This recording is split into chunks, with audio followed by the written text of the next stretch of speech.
Everybody. Hello, everybody. Hope you're doing well. I am just hopping on here. I was on the Urban Gardeners live chat, so sorry I'm like a minute late. I had to get my setup, which my line is still not set up. But I hope everybody's doing good.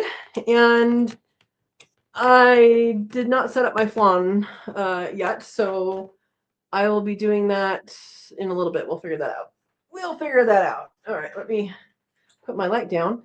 Uh, my light is up because we did our live chat, our Cook with Me live yesterday, and we made flan. So we're going to be showing you guys the flan a little bit later into this live chat, and it'll be fun.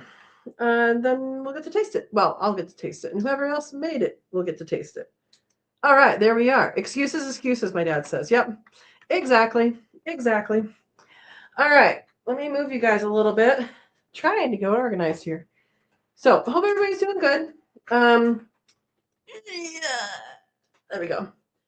I have a surprise that was a surprise to me last week, and it's actually happening maybe this week, maybe next week. But I will be getting bees. Today, I went to pick up the base of where the bees are going to be. So I picked that up today. Someone is getting out of bees due to some issues, and so I am taking some of her bees. And so yeah, that is pretty awesome. Well, it's not awesome that she has to get out of it, but it is awesome that I will be getting some bees. So yeah, let's scroll up and see how everybody's doing. And yeah, Verna's here. Verna is Vay's place. She's in Blue Little Wrench, and she's moderator. She does homesteading from her apartment. She's like sweet potato queen right now, right? So check out her channel. She does a live chat every Wednesday evening and Saturday morning. And she's also a member of the Katrina's Kits, member of the channel, and was on the live chat yesterday for the flan, whatever you want to call it. As was, well, Jacob wasn't there. I don't know if you watched the replay, hopefully. But Jacob's also a member. And hello, Jacob. Welcome. All right, my dad's here. Hi. Welcome.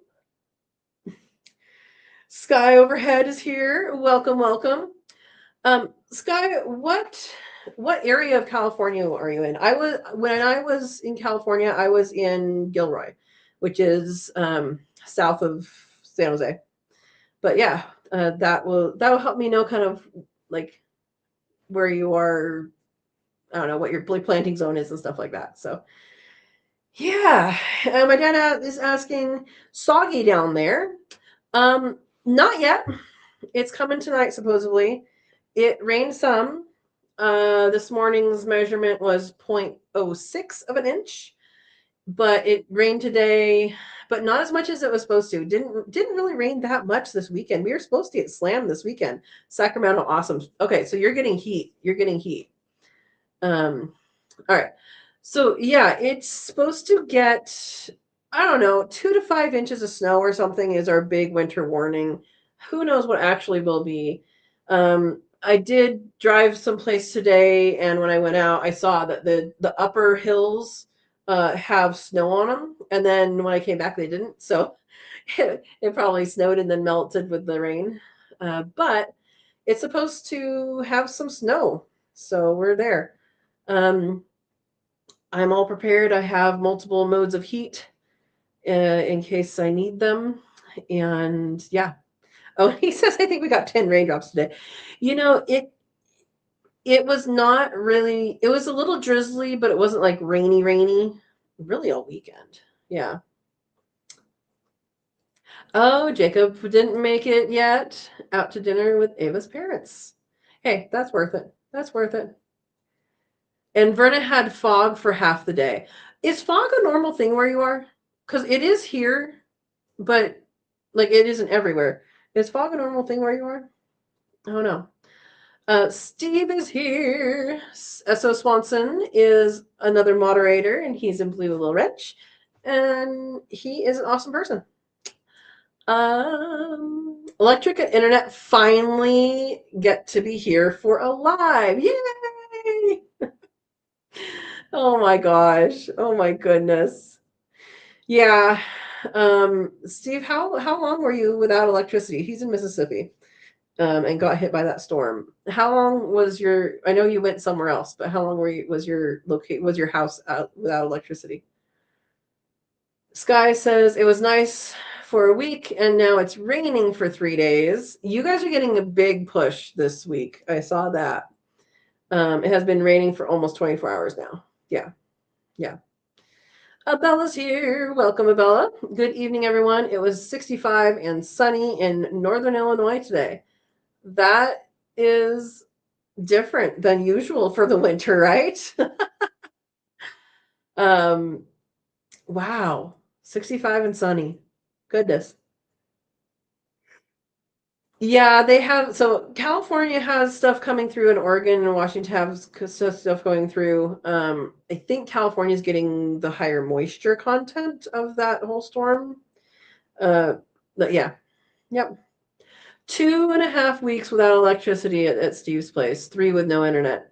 Wow, wow. And Verna says, "But you are back with us and better than before." Because, oh my gosh. Well, I'm glad you have power back and internet back, and that you don't have to deal with things. Um, yeah, because it's less troublesome that way. So, yeah. All right, we are at 6:08. Let's say at 6:30, I'm going to do the flan reveal, hoping PJ or Erica come on. I said that they can come on if they want. PJ may be sleeping. She's on the East Coast. Abella says, I am waiting for my American chinchilla rabbit to kindle for the first time. This is day 31, so it could be anytime. Absolutely. Absolutely. Penne and risotto will, I think Tuesday or Wednesday, I think is when they're going to be due. So they're going to have babies this week. And Penne is always so big. She's always so big. And she's such a good mama. And, I know I'm not going to save a breeder back from her because she has those issues. She was born with a half a back foot, and she doesn't have good eyesight, and so those aren't things I want to pass on. So but I kind of like, oh man, but she does like 10 babies almost every time. But she's a good mom. Anyway, yeah, so good luck with that. And that'll be her first one, right? That'll be her first time. Um, Make sure you kind of check on her, and if she has them on the wire, you can scoop it up, and if it's like kind of fresh, just put it in the nest box. But if it's not fresh, you can warm them up with your hands, or in a opened plastic bag. Do not suffocate.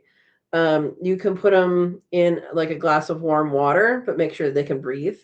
Warm, not boiling, because that would be bad. And you can bring them back from the brink by warming them. I have not been successful in that, but I have heard of people doing that. I've warmed them up with my hands before. I've warmed up with my hands and put them in, and that's fine. But they can be pretty cold and still be alive. So, yeah. Um, good luck, and good luck to your mama, mama rabbit. All right. My doe has her nest box full of hay, but no fur pulled yet. I'm anxiously awaiting kits. So sometimes they'll pull it before, and sometimes they'll pull it like during and after. So uh, I don't know why they choose to do one or the other, but that's what happens. Yeah. Formal's here. Good evening. Good evening. Hope you're doing well. Yeah, Verna says could be while you're watching here, which would be cool. That would be cool. Yeah. Well, welcome, guys. Verna, somebody tell Verna to refresh. Please. Can somebody else? Maybe I can type it in here. Wait, vase. Oh, it doesn't tag people like this. Verna, refresh. Let's see, she probably just texted me. Let's see. Yep. I'm on. Try refreshing. You guys can hear me, right? I know my dad, Verna, she thinks I'm late. She just texted me. Verna just texted me. So her screen needs to refresh. Okay. Okay. You can't hear me? Okay. Now you can, right? Anyway. Awesome. Good. I was like, what does she mean? I was 1 minute late, not 10. Oh my gosh. I figured, Steve, you're a teaser. You're a teaser. All right. So the at 6:30 I'm gonna reveal the flan. We're gonna flip it over, see how it does, and um, see how it tastes.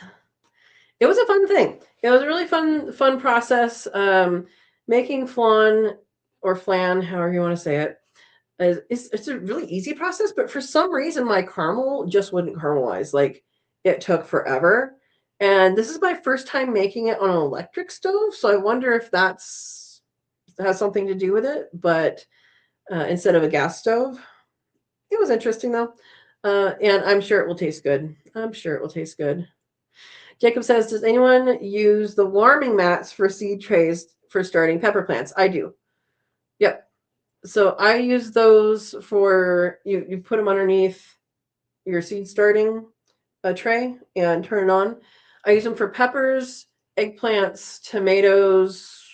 Is there anything else like that? Those are the main ones. So you don't need, yes, it absolutely helps.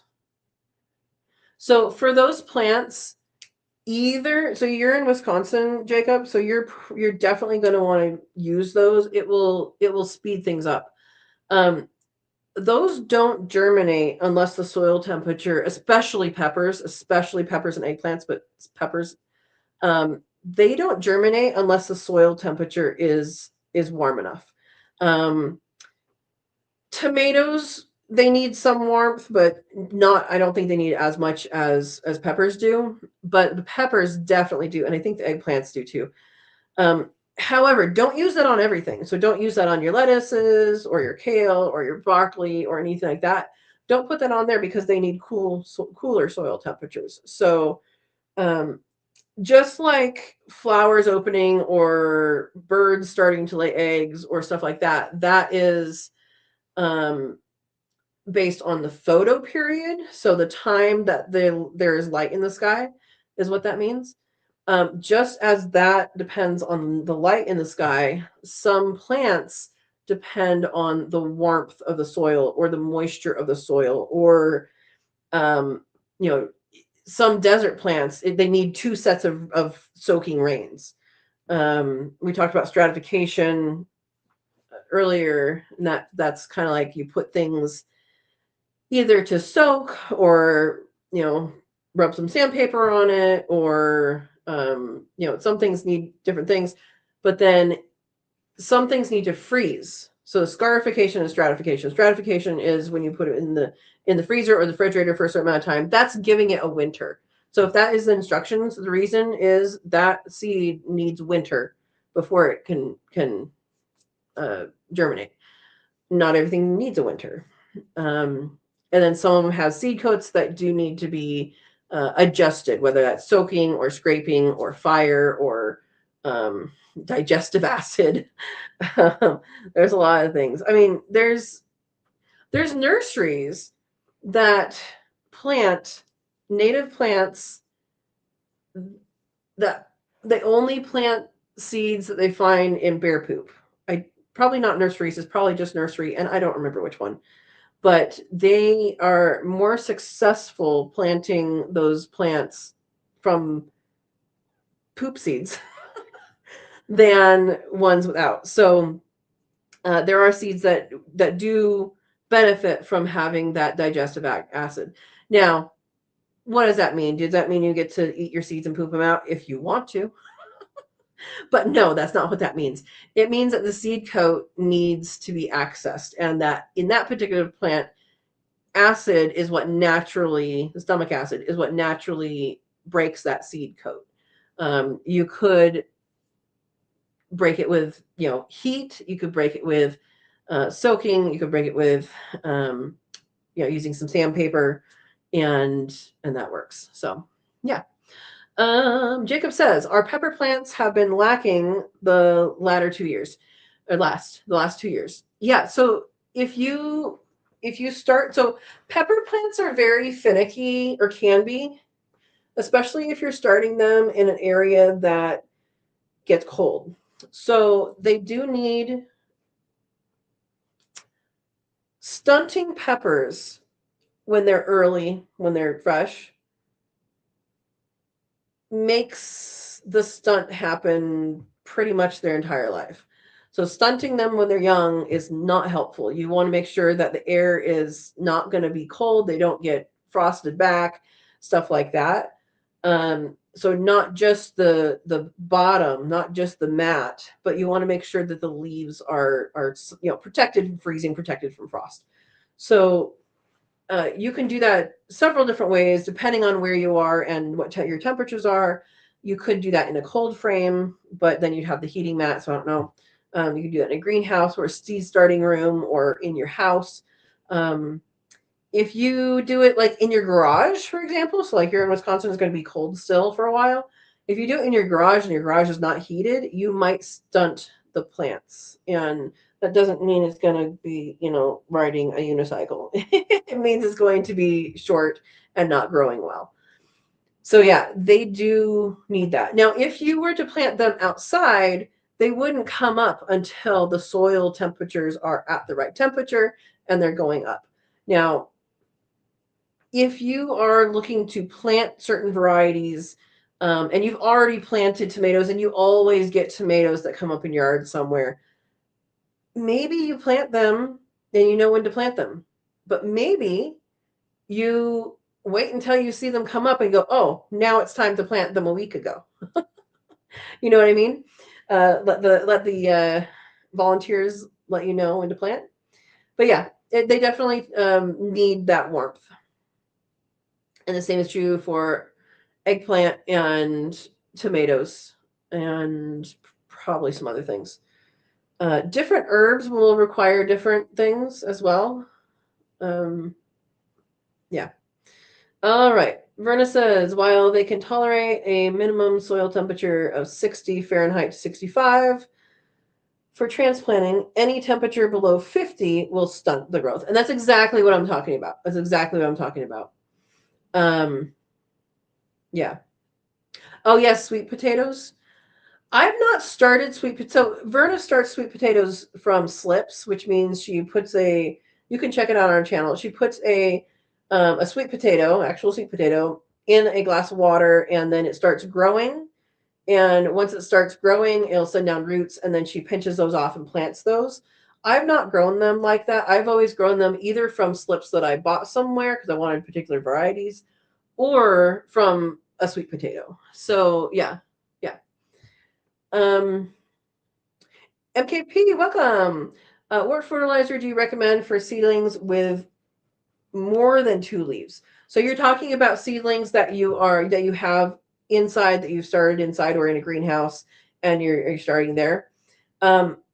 Honestly, if you put a little bit of fish emulsion, like just a tad, like not what you would do for a full plant, a full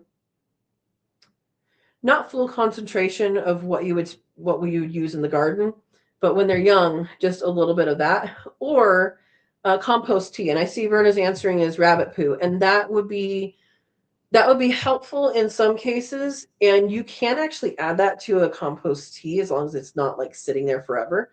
And that would be a good choice. But yeah, I've used fish emulsion, but very, very, very diluted fish emulsion. Um, how I've started my seeds, and I haven't done that this year yet, but how I have historically started my seeds. So they make the seed starting mixture, and people often start seeds in their seed starting mixture. I've moved away from that. Um, I have started seeds in only seed starting mixture. I have started seeds in only potting soil. I've started seeds with garden soil.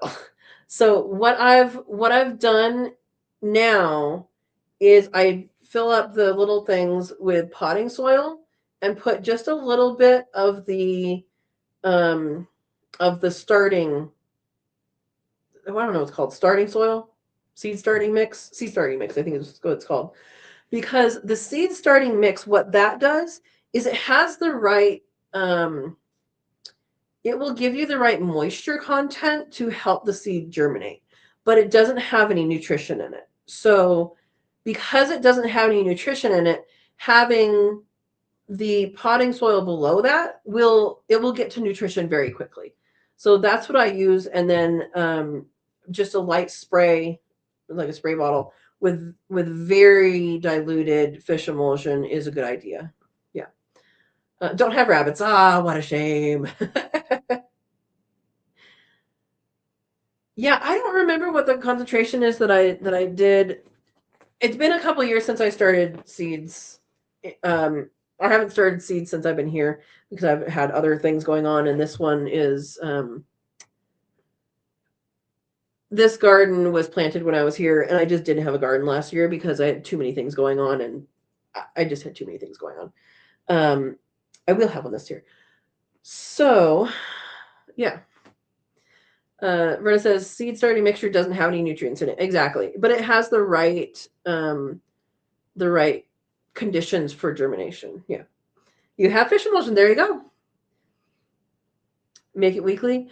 Yeah, what I did is I just put it in a spray bottle, and I don't really remember. I think it was every few days. I just went and just gave it a light mist. Yeah, got it night full strength. I don't know what that means. I don't know what that means. But yeah, it's a very interesting thing to try and figure out how to fertilize when they're young. You don't really need a fertilizer if you have the potting mix. You don't really need that because it's already in there for a while.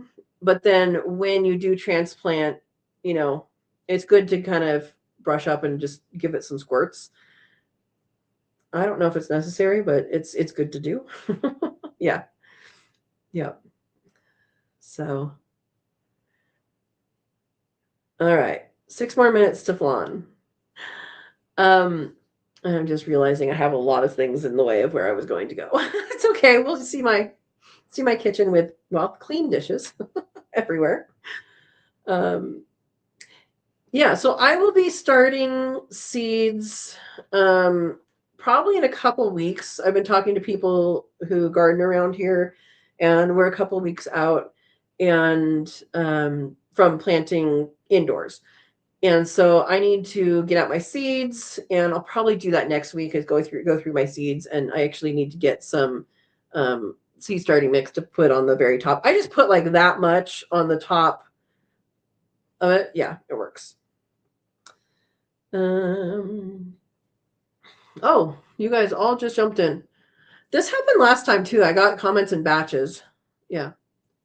Oh yes, don't use it full strength. Otherwise, you will have very nutrified dead things. And it does stink, but that's not the reason, Steve. All right, seed starting mixture has a lot of coconut coir in it. Yeah, coconut coir is really good moisture retention, but it doesn't have much nutrients. Nice, Verna. 17 potted sweet potato slips in so far. And that's all from this, all from one, or did you do two? I think you did. You say you did two? Because you did the purple ones. Did you do a regular one too? Yeah. Yes, Sky. I did go to the garlic festival. I walked there. It was a mile walk for me. Um, I lived downtown. Well, downtown. I lived what 5, 6 blocks off of downtown, um, in Gilroy, and yeah. So I did go to that.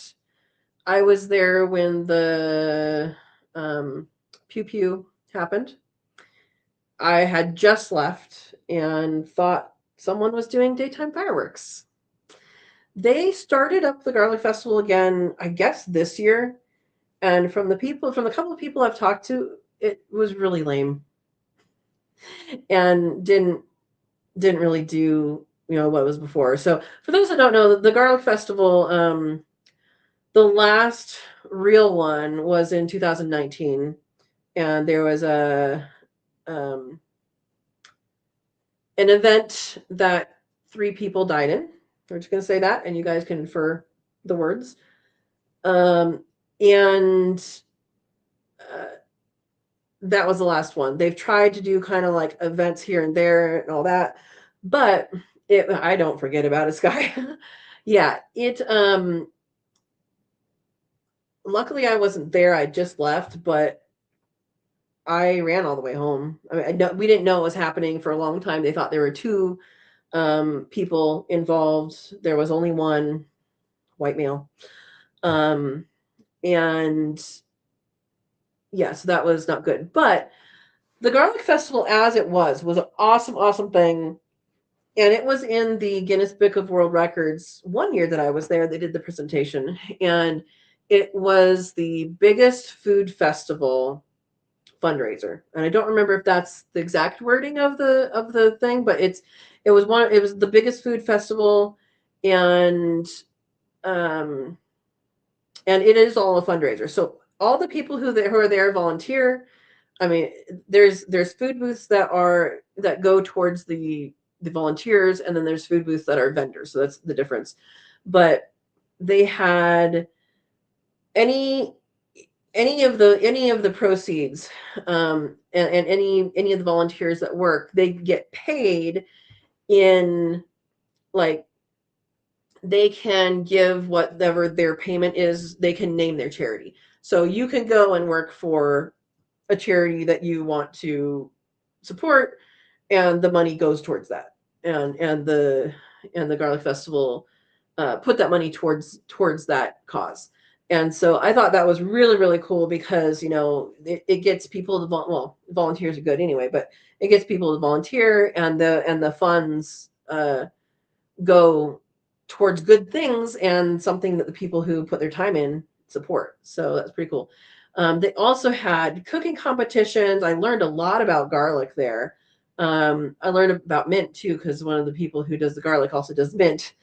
Uh, but yeah, I learned a lot about garlic there. There's a cooking show that they did, the cooking competitions. There was uh, one time where they have a mystery ingredient. So these are chefs from all over, and they have a mystery ingredient, and they have to cook with that. Um, in fact, one of the chefs there I became friends with, and friends on Facebook, and really great person. But yeah, and they have guest appearances and stuff like that, and they throw out free garlic and stuff, garlic ice cream. Anyway, yes. So I did go there every year that I lived there up through 2019. Um, and one year before that. Not the year before that, but a year before that I went. Maybe 2 years. I think I went twice before I moved there. But yeah, there you go. There's a synopsis. Um, Verna says, "Yep, all from one, but I have more to plant yet." Okay. How many more do you have to plant? I asked you that last time, I think. Yeah. Um, Sweet potatoes are awesome. I'm not ready this year for sweet potatoes. I do want to see if I can do that in the food forest when I get that going. I'm not sure that it'll do well there, but I want to try. I'm also trying to figure out where some other plants are going to fit. I recently learned that there are sea berries that are thornless. What? What? Seaberry is a bush that is cooler climates is good for, and there's a male and a female, and the female's fruit, and they have very high vitamin C fruit. They are also a nitrogen fixer, which is pretty dang cool. Gumi is another one that I forgot about, and I need to look up more about it because it is also a fruiting nitrogen fixer. You guys remember last week, I was sharing that I was trying to come up with more nitrogen fixers that uh, are dual purpose, not just nitrogen sources of nitrogen. So if people don't understand, hi, Howie. Um, Howie is food for forest permaculture. 20 more, Verna. That's awesome. That's awesome. For those who don't know, nitrogen fixation or nitrogen fixer, if you hear those terms, mountain ash. What is the secondary use for mountain ash, Howie? Um, a nitrogen fixer is a plant. It can be a tree or an herbaceous plant. It can be down to little tiny clovers. It can be fava beans. It can be, shrubs and trees. Locust is one. And what they do is they take the nitrogen from the air. They take it from the air and they bring it into themselves, and they bring it down to their roots and store it in their roots. And there's nodules. Like if you've ever dug up a fava bean, there's nodules that big that are white nodules, and that's nitrogen. And so that releases into the soil. If you want it to release more or all at once, then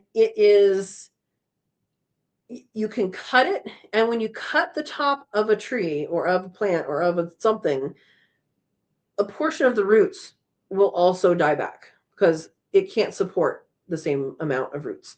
For fava beans, which is a very popular thing to plant in between crops, for fava beans, they say when the flowers are halfway through, you guys can look this up. I think when the flowers are halfway through blooming, figure out what that is, then you're supposed to cut it down. And that's when the nitrogen releases into the soil. So that's important because not every plant brings that nitrogen into the soil. And if you have these scattered throughout your food forest, I know Stefan in Canada, food forest permaculture. What is his channel name? I should know this. I'm subscribed. Anyway, so what he advises is that you do a trio. You do a nitrogen fixer, a nut, and a fruit, or a nitrogen fixer, a fruit, and a fruit, and that works well together. And so it's kind of interesting. There are some. Howie, is mountain ash something that the bees go to? That would be, I think, instead of food for wild birds, that would be my interest in ash. I'm getting bees, for it to be kind of more dual purpose. Because I know, like, there's ceanothus, which you can have a tree, you can have a shrub, you can have all this, and they have very, very pretty flowers, and the bees love them. And so, okay, thank you, Howie. So that is something that I would be looking for as well, is the flowering plants, and also the flowering plants in times of year that not everybody else is flowering in, right? So you may have all that. Okay, I'm gonna have to look up mountain ash. Does it have to be mountain? Is 1,500 feet high enough? Mountain ash. Let me just type it in. Mountain ash. I have ash trees. There's the Oregon ash. We have ash trees here. Somebody told me there's a disease with ashes, and I don't know anything about it because it's like in my head, and I don't. But someone said that some Oregon ashes are getting diseased, and I don't remember what the disease was. If it was caused by an insect or or what? Anybody know what I'm talking about? Yeah. Bright red berries. Yeah. Um, yeah, so I'll have to think about that. Yeah. Anyway, I was super excited that sea berries that um there is a thornless variety, which thornless doesn't mean no thorns, just so people are clear on that. But yeah. Yeah.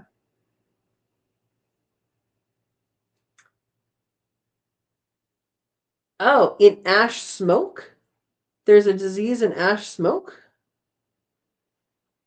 Sea berry is awesome. I've never actually eaten it, but it looks amazing.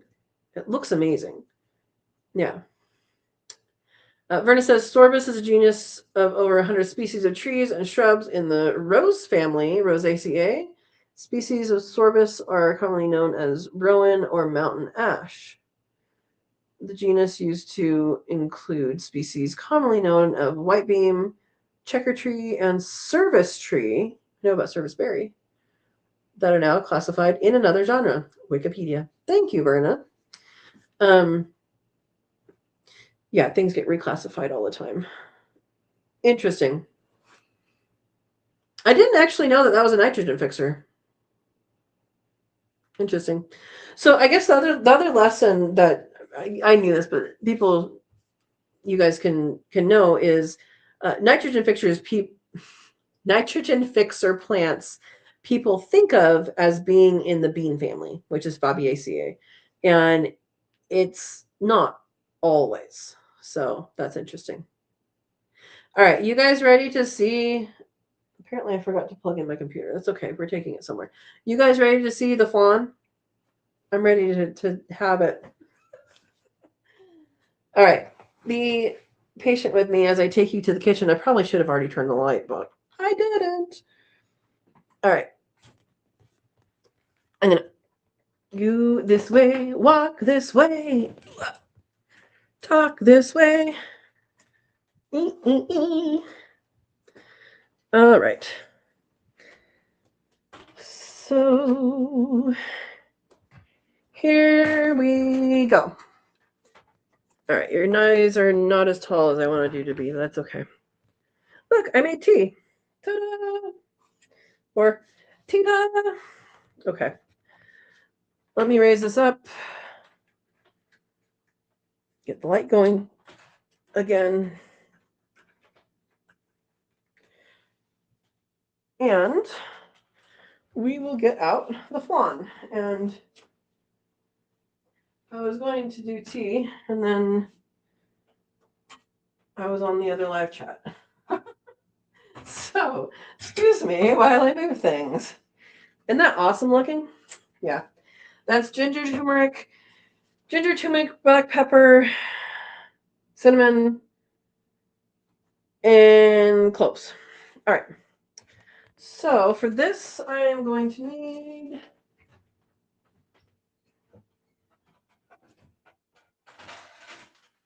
a plate. And this plate has a little bit of a lip, so any of the liquid that when it happens to turn over, I have to plug you guys in. Hang on.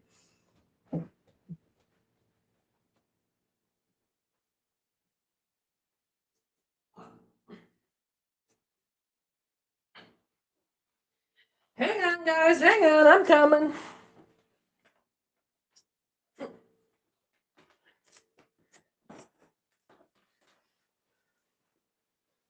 Okay.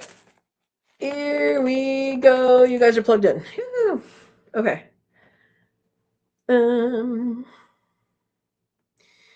Lots of nitrogen fixtures are found all the time. A type of corn has been found in Mexico. This is from Howie. That is a nitrogen fixer. Interesting. Is it a dead corn or a sweet corn? I'm just wondering for my own knowledge. Okay.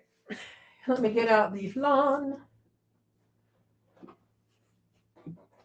All right. This is what flan looks like. And there's the caramel on the bottom, which mine did not caramel right. It just didn't. It's okay. And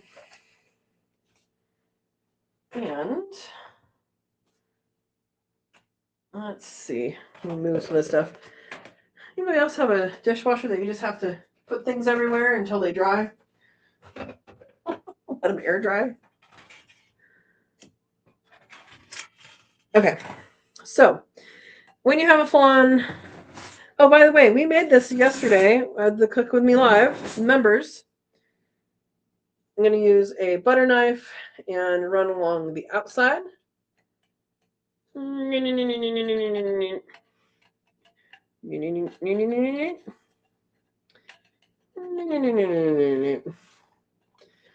hopefully it'll come out. And if it doesn't, then I will get a washcloth warm, put it on the bottom of this. All right. Let's see what happens. I should probably put you guys facing down here. And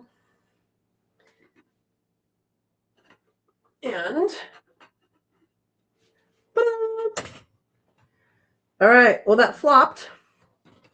I have a lot of I have a lot of sugar crystallized here, but that's okay. I am going to lift this up. You guys ready? Have a good view. Should I turn on another light here? I probably should, huh? Ta-da! All right.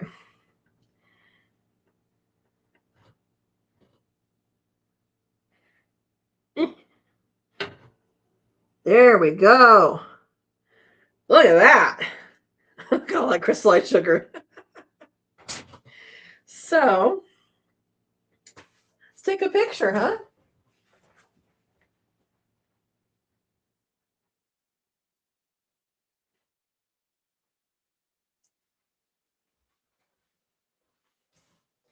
So it looks pretty perfect, huh? And one without the flash.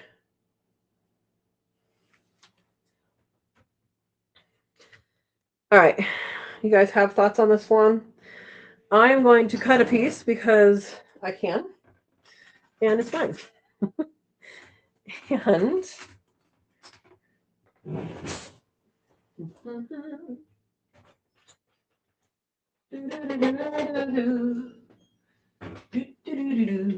if you guys want to, yeah, you're supposed to lick the screen for a taste test. Let me, there you go. Go for it, Steve. All right, we got a couple yummies from Verna and Sky. Actually, I'll leave that down there.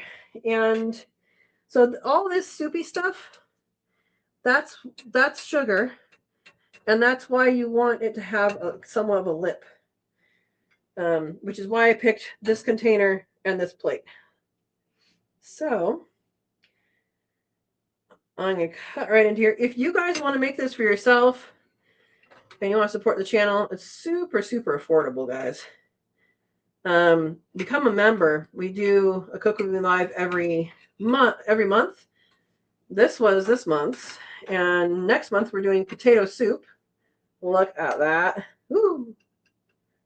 Turn back over. Look at that. Next month we're doing potato soup and Irish soda bread the weekend before St. Patrick's Day. Put that over the top. Oh, look at that. Look how awesome that is, guys. It needs another picture.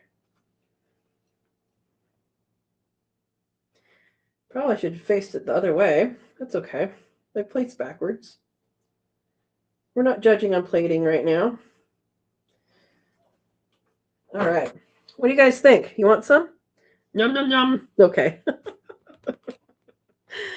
Looks awesome. Well, I will tell you how awesome it is.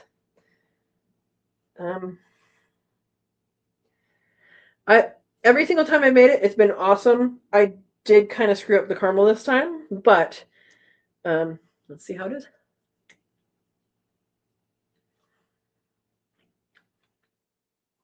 So good. So good. So many times you have flan, like if you buy it, you'll have it and it's like rubbery.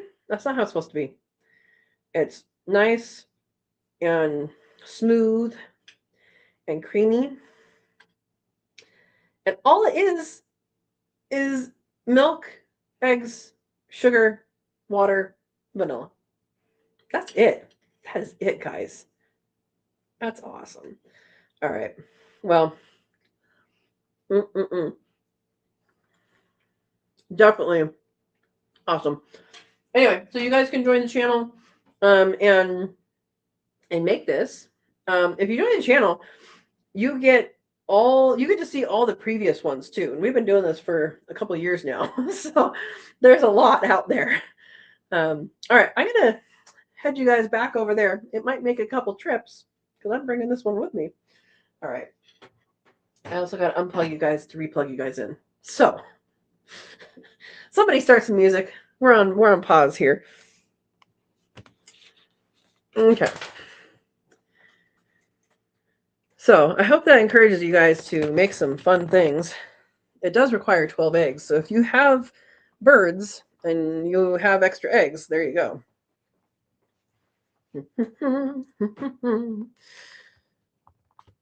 Okay. I'll be right there.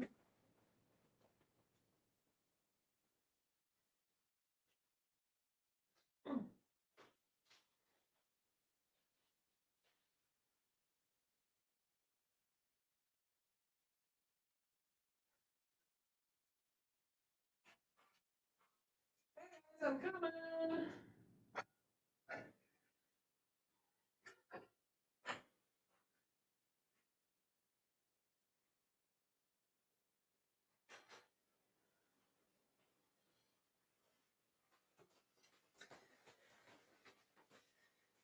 All right, guys. I'm back. So, who wants to make flan? Who has made flan on here? I know Verna says she had at one point. It's awesome.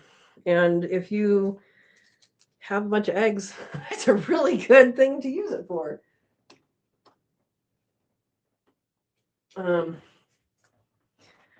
Yeah, if you guys have a lot of eggs, there are certain recipes that are good to have on hand. Flan is one of them. Pasta is another. Lemon or not lemon, meringues is another one. And what else do you guys do with eggs that you kind of typically do? Quiches, definitely quiches. I don't know what else. What else do you guys do? And I don't see any posts coming in or comments coming in, so it's probably going to batch come at me at some point. I don't know why it's doing that, but it did that last week too. I had to pour myself some tea. It's not actually soup. So yeah, flan is always good. Flan is always good. All right, so hopefully, Steve, you tasted that through through the screen, and hopefully it is. No, it's tasty. It is tasty. Okay, I'm gonna guess that StreamYard is batching stuff for me again for some reason. So we were talking about nitrogen fixing plants, and I'm going to take one more bite of this first. So we're talking about nitrogen fixing plants, and oh, there we go. Never mind. We're gonna see what you guys said. Everything just came in. Everything just came in. Interesting. Thank you, Steve, for putting the join the Katrina's kits on a live. Click there. Thank you, Steve. A smooth, creamy, firm pudding. I wouldn't even call it a pudding because it's so firm. Like, at what point is it pudding? And what point is it flan? Anyway. But Eat It by Weird Al. Yep. There you go. There you go. Verna made it when she was young. Okay. Breakfast wraps. What? Oh, not flan wraps. I was like, that's crazy. But not really. Yeah, breakfast wraps. So that would be another good thing to do. And you can make like breakfast burritos or breakfast sandwiches and put them in the freezer too. That's another thing you can do. And Verna's asking, how long has it been since you cleaned out your cache files on StreamYard? I don't even know how to do that. I'll have to have another mentoring, Verna. Are you talking about on StreamYard specifically? Because I don't know how to do that. But you can teach me later. Desiree's here, Anime Gamer Creator. Hello. How are your chickies? That is what I want to know. Yes. Andy. Hi, Andy Rabbit. She says hello. So you guys just both missed me flipping over my flan. And it's so good. So if I'm eating, that's what I'm eating. And this is soup. No, it's not soup. It's tea. My Google. Yeah, I probably haven't done that like in a very long time. I know that things exist, but yeah, I should probably do that. You think that's why it's batching? I don't know. I don't know. Andy says, "Ooh, yum! Did you make it?" Yes, I did. Yep, we did that for the membership. The join. My hands are sticky now. Made it yesterday with the members of the channel. So I actually think I do have a video on it. Maybe I might have a video on it. But we did a Cook With Me live yesterday, which is the membership. And Berna just put that link. Thank you, Berna. Batching equals performance, thus that means time for a backup. Thanks, Steve. Steve and Berna keeping me on track. Oh my gosh. All right, Berna, you read what Desiree says? That's for you. Okay. Yeah. And so all flan is, or flan, however you want to say it, is eggs, lots of eggs, sugar, milk, water, and vanilla. And that's all it is. So if you have those things, well, you have to have at least a dozen eggs for this recipe. If you have those things, then you have enough to make flan. It does take a while and takes longer on my stove.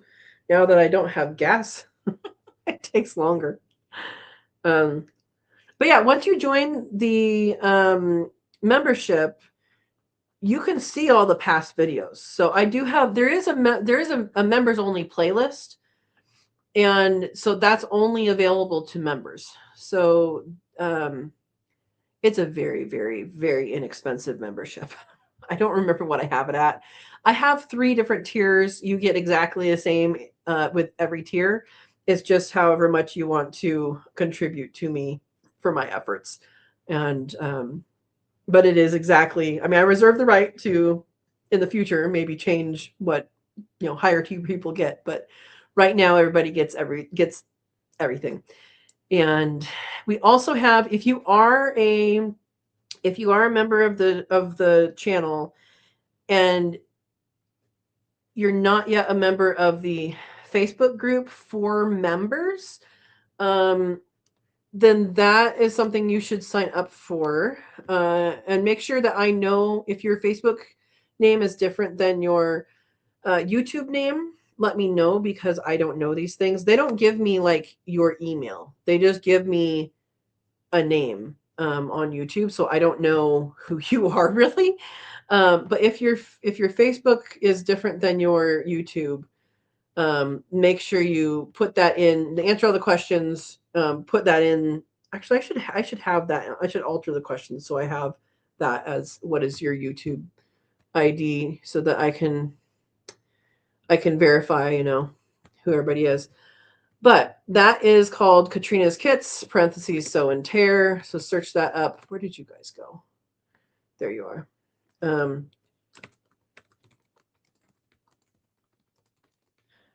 So copy that whole thing. If you are a member, copy that whole thing that I just put into the chat and search that on Facebook. And then make sure you accept the rules and answer the questions. And I'll have to adjust that to put like where so that I know who you are. Yeah, it's fun. It's fun. All right. It is nice to see Steve live. He finally has internet and electricity back from the big storm. So that's good. And we haven't seen you in a while, Andy. How are the bunnies? How are the bunnies doing? Abella is expecting her first American chinchilla young. Her first kindling will happen maybe even tonight, is what we're thinking. We haven't heard from her for a while. Maybe she went out to check on the buns and found some. Hopefully her doe had them in the nest box and is taking care of them. Yeah, pretty cool. Pretty cool. All right, this is gonna do a batch again. I have a feeling. I have a feeling you guys are already typing to me.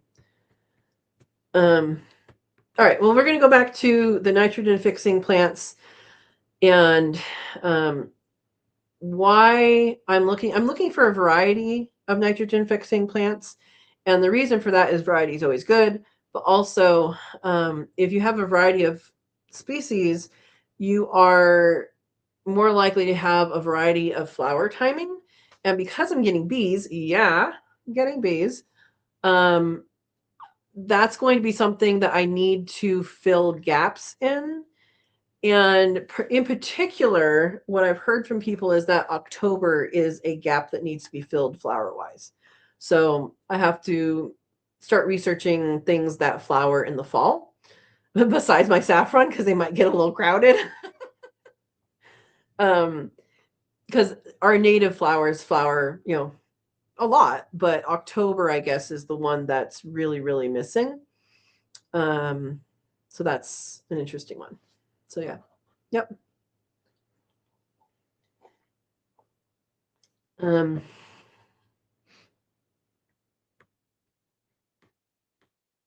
all right. There we go. Batch just sent. My goodness, I don't know why it's doing this, but I think Verna and Steve, I think I do need to clean my cache. Maybe that's it. All right. Let's see. Oh my gosh, it's so far back.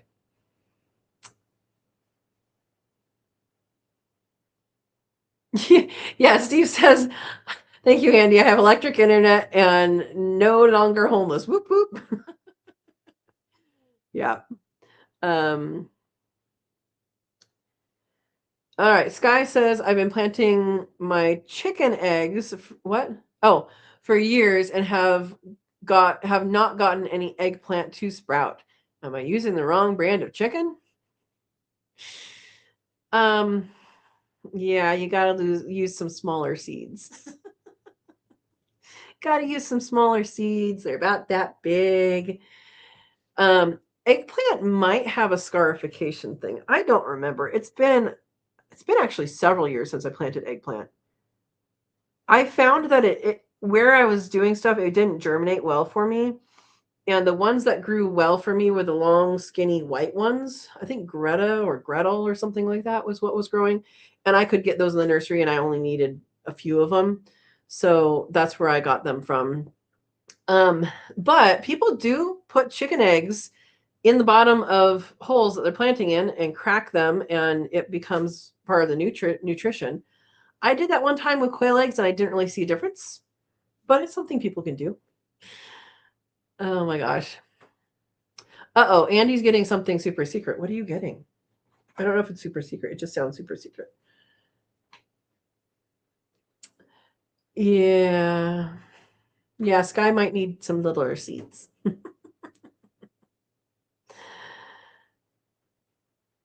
Okay. Andy has a super secret up north near her. All right, we're gonna find out what it is. Desiree says, "Oh, you guys are talking. You can create group in Messenger with those Facebook names." Yes, once I have the Facebook names, I don't have so right the membership is under YouTube. So I have people's YouTube names. Once they're in Facebook, I'll have the Facebook names and then we can add people to a group. Yeah. So, yeah. There wasn't a link because I don't have it because I'm already in it. If I'm in it and I do the link, will people go to it? Share. How about that? Share. No. Copy link. There we go. We're learning things tonight. Okay.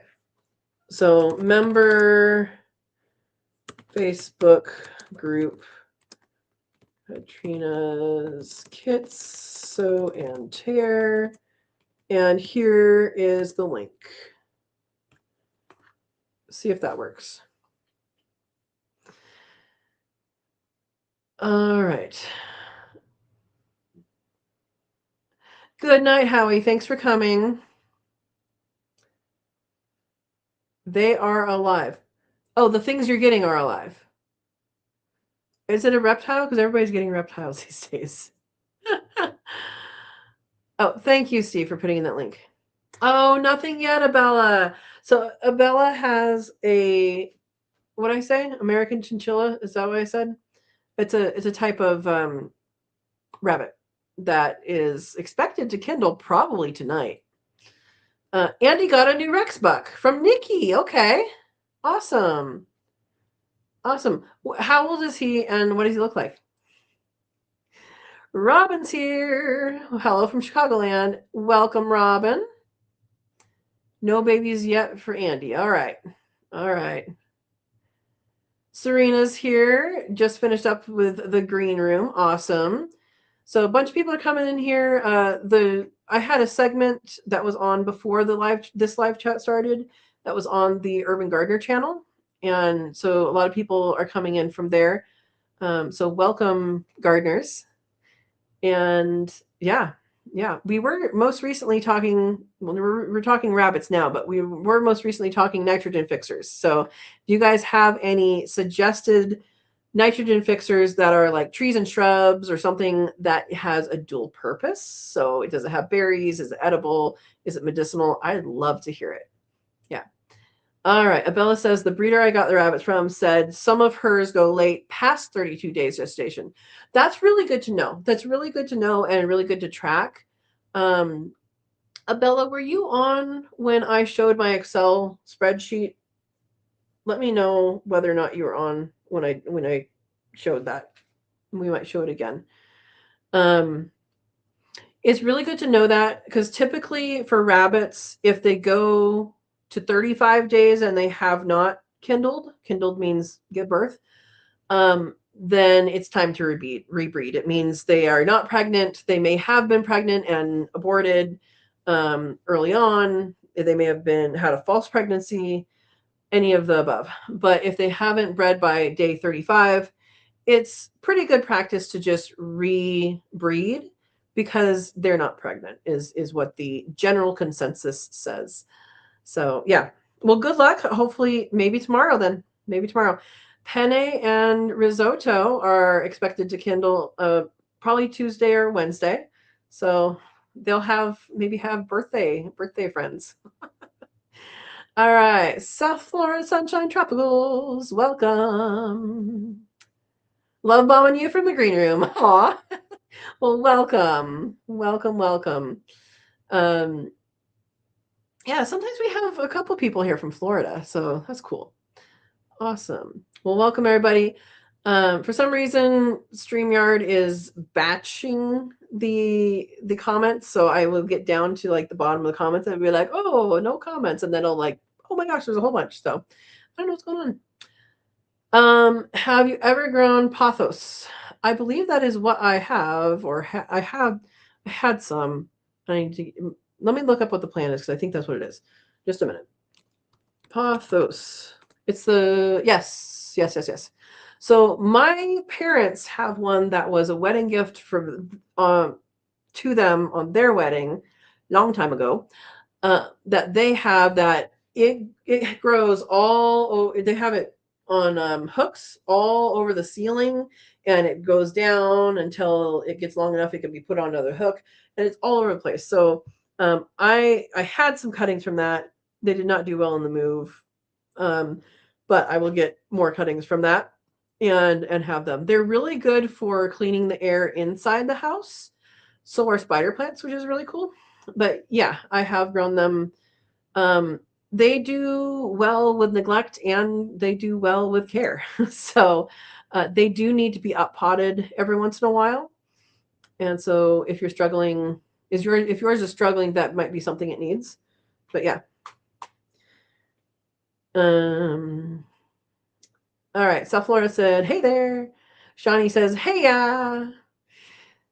Um, turtle head flower later in the fall. I have never heard of that.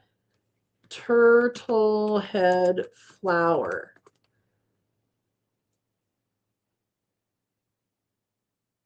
Interesting. Oh, it's a bulb. I will have to look more into that. Thank you. Thank you. Um, Methodist. I'm going to call you Math. Hi, Math. Welcome. Welcome to the channel. Hope you're doing well. Oh, Mathy. Okay. We're calling you Mathy because that's what Verna has dubbed you. All right. Everybody's saying hi. Serena says, what do farmers grow in the hen house to encourage production? Eggplant. Hello. Okay. Steve says you do not have to scarify eggplant seeds. Okay. What I was thinking is soaking. That was what was in my head when I said that, but I don't know because I haven't. It's been so long since I planted the seeds of eggplants. I'm gonna try it here though. Yeah.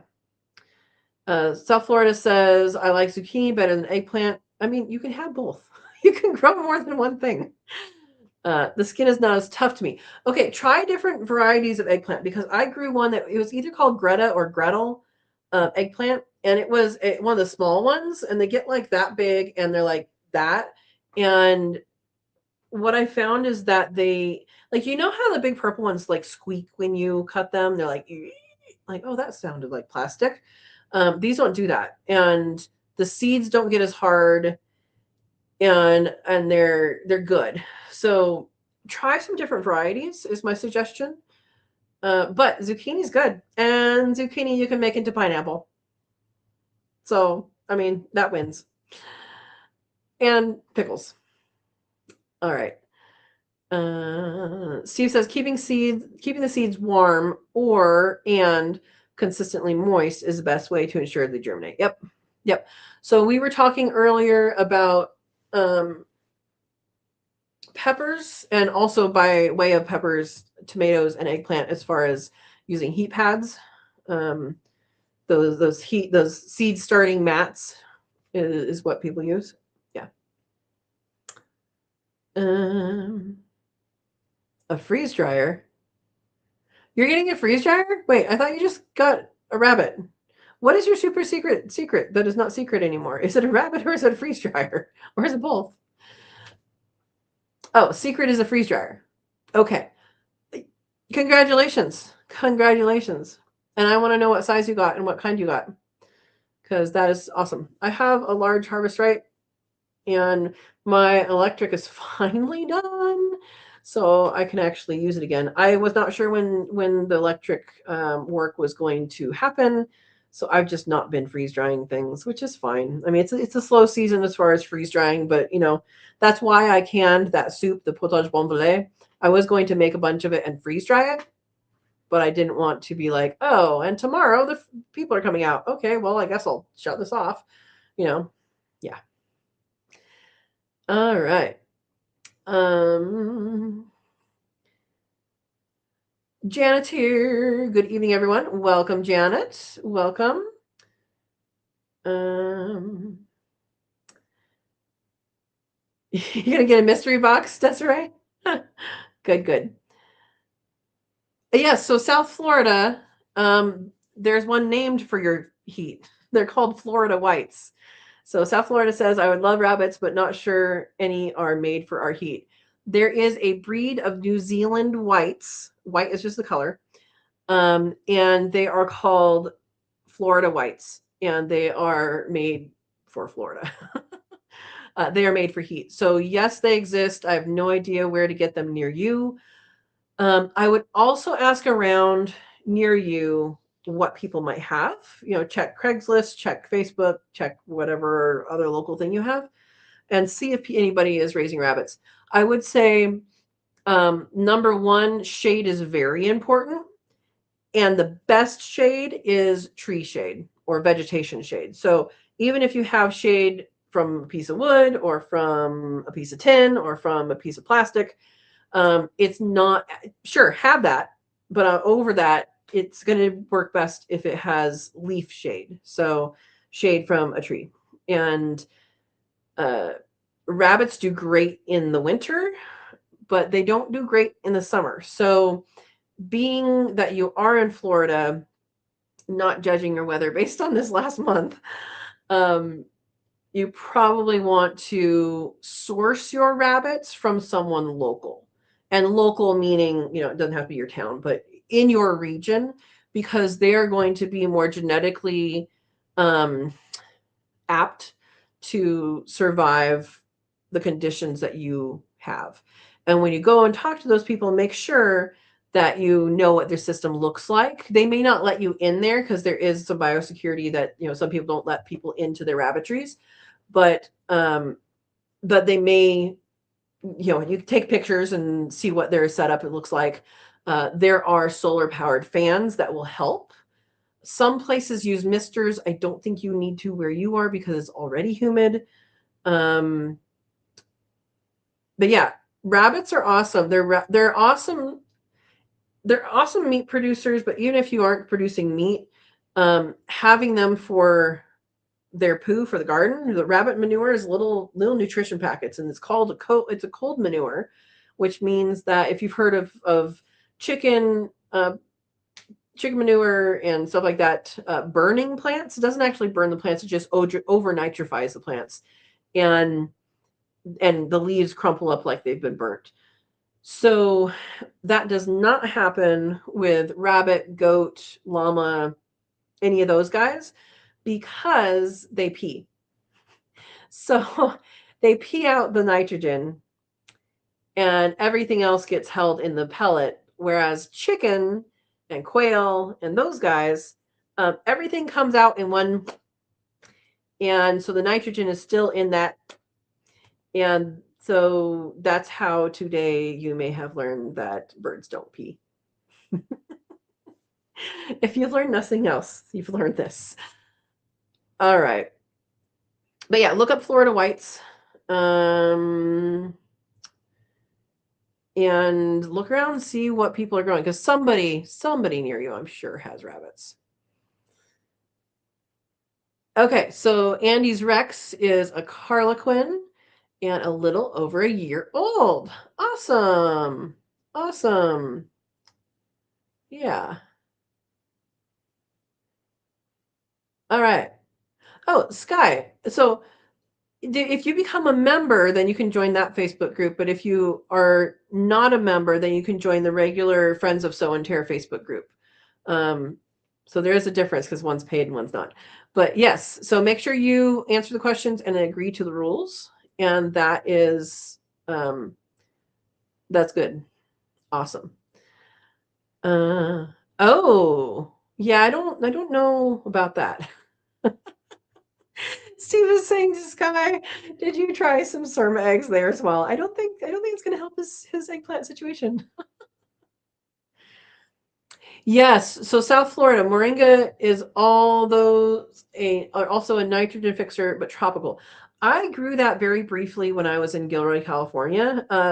Sky, that is something that you can grow where you are. It will freeze back in the wintertime. But you can grow it, and you can grow it inside or move it in and out. The thing about growing moringa here, when I have my super fun greenhouse that I need to research more and hopefully will not freeze, I will try and plant moringa in that. But I had it when I was in Gilroy, and I had it a couple times. The first time I had it, the roots rotted, so I wasn't aware that happened.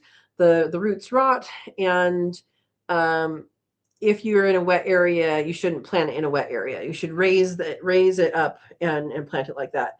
Now, I'm not sure how susceptible they are. Okay, let's go through this.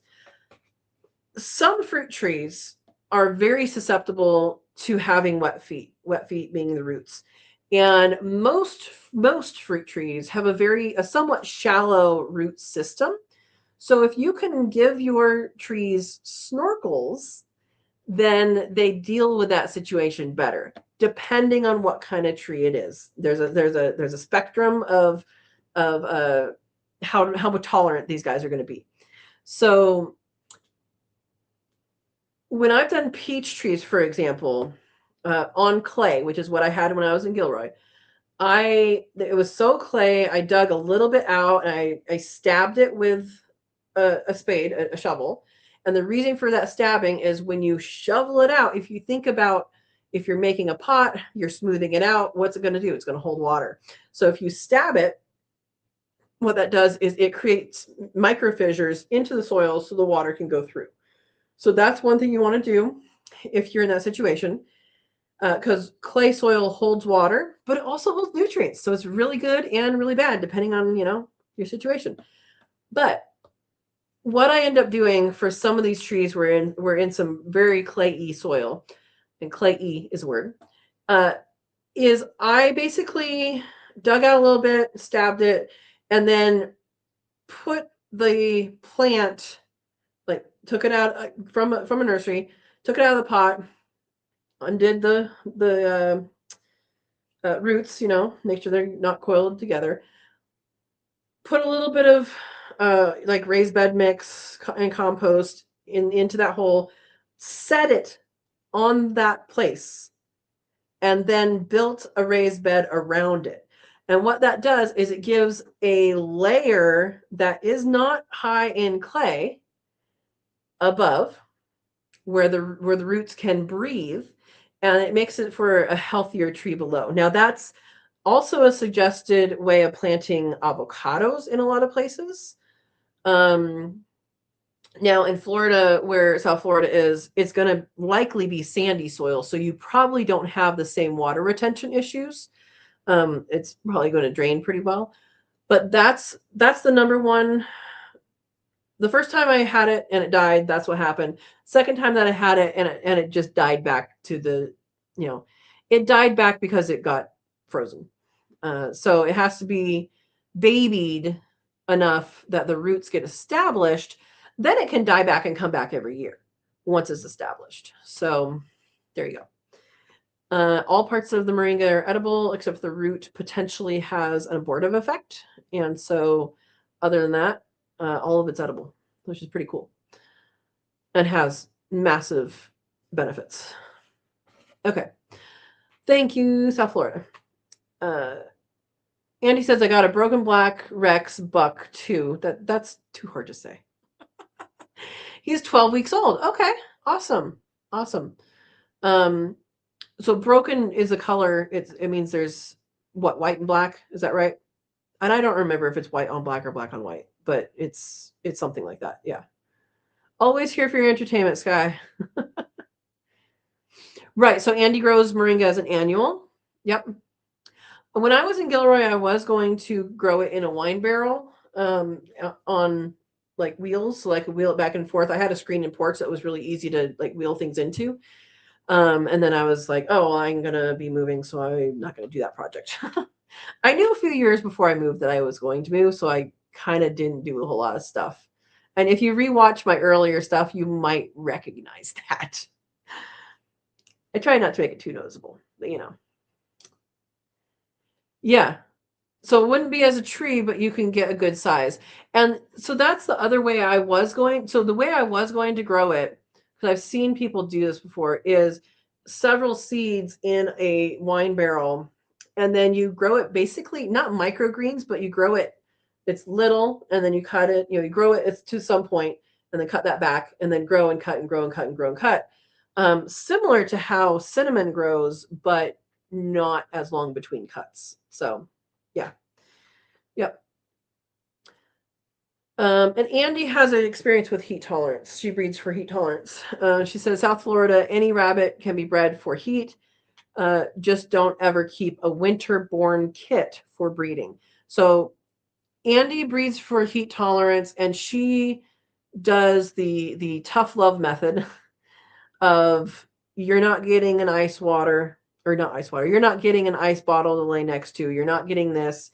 You're going to go through it, and so she keeps the ones that are actually tough for that climate, and go that way. Snake root also flowers late in the fall, small shrub. So I know something that is an herb called snake root. Let's see what you're talking about. Thank you. Snake root. That's not the one I know. Okay. Thank you, Miss Robin. South Florida says, I have a 20-foot tree. I keep cutting 10 feet off and it keeps growing back. Yeah, moringa grows. When you can get it to grow, it grows and grows and grows. And it's so good for you. It's so good for you. Yeah. And also says, know someone who was in Central and her rabbit would get so stressed they would eat her kits in the heat. So you shouldn't be breeding them in super hot. So that's a management thing. And also males go sterile at high temperatures is what I have always heard. Obviously there's going to be vary from variety and individual, but if they are that's a management thing in my mind, and we'll see what Andy says, but that's a breeding management thing. Because you should not breed to have the babies in the middle of summer. In my mind, they take a break. So like beginning of summer, okay, but we'll see what Andy says. She has good experience in this. Do okra seeds need soaking before planting? I don't remember. I've always planted okra from a seed packet or ones that I saved and then looked up. So I don't remember. Okay, but Steve has an answer for you down here. Soaking okra seeds for 12 to 24 hours in warm water before planting is highly recommended to soften their hard seed coat. Awesome. Thank you, Steve. And Andy says it probably was something else than making them eat kits. So I know there's been like scientific papers on this for rabbits and foxes and mice and probably some other things about like sonic booms. So if you're around an Air Force base, that can have a major effect on certain animals. This was wildlife that they were doing. I don't remember where those studies took place because I read them years ago. Yeah. If there's predators around, the moms will sometimes eat babies. Don't understand, but just save them from the predator. Maybe they're afraid they're going to squeak. I don't know.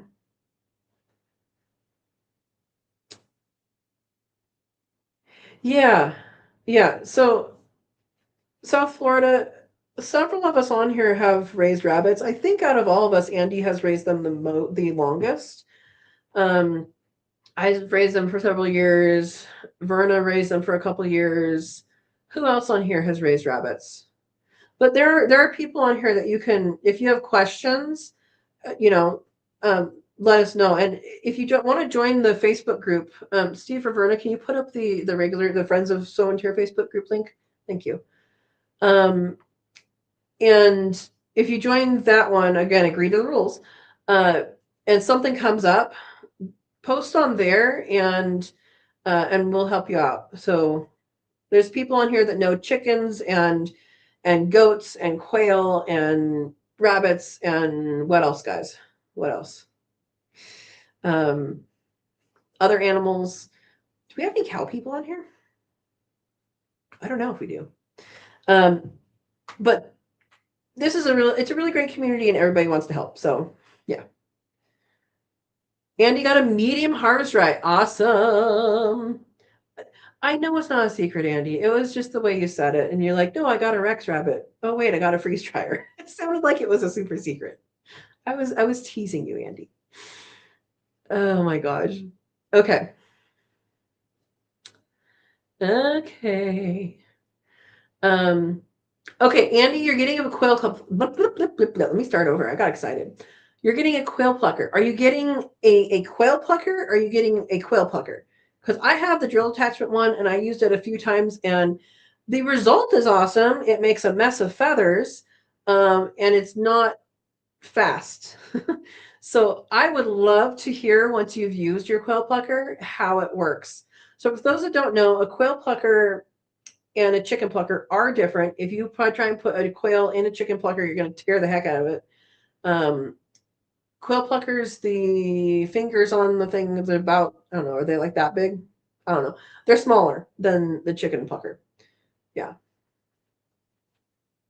Oh, so yeah, Andy just keeps on telling us what she's getting. Is it? Are we back at QuailCon?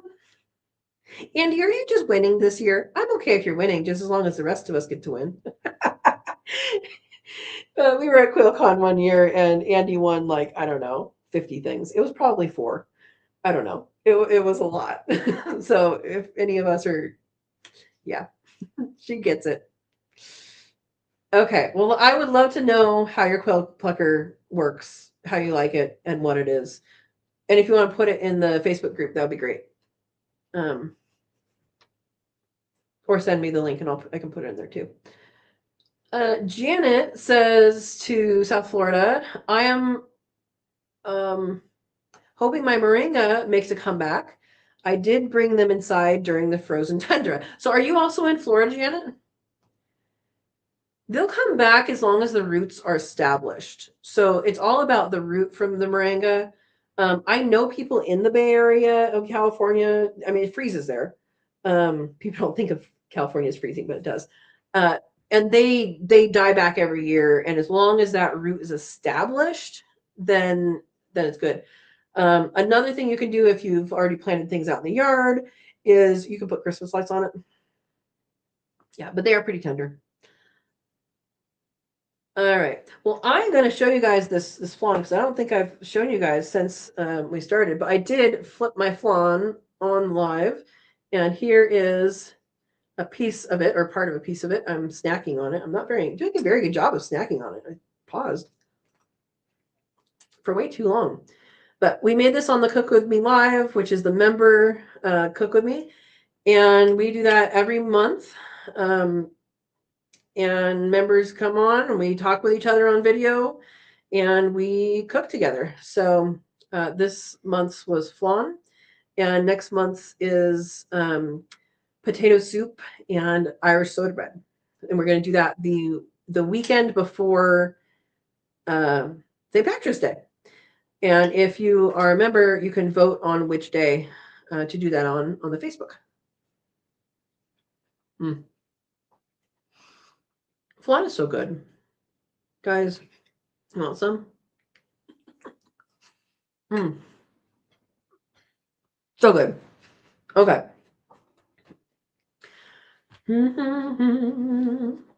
Andy says, picked up about 20 roosters from Nikki to test it with too. Awesome. Awesome. South Florida says, yay, thanks.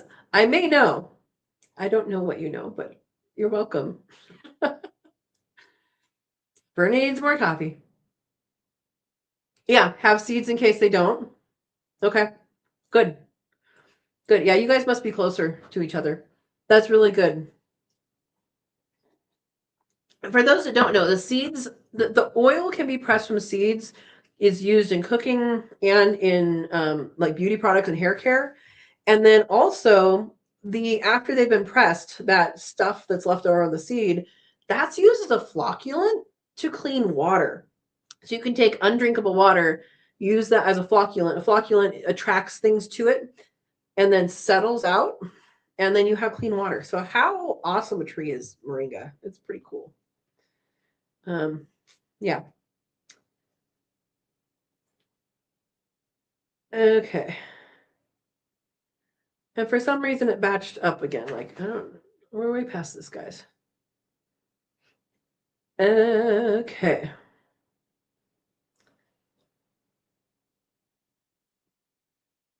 Oh my gosh.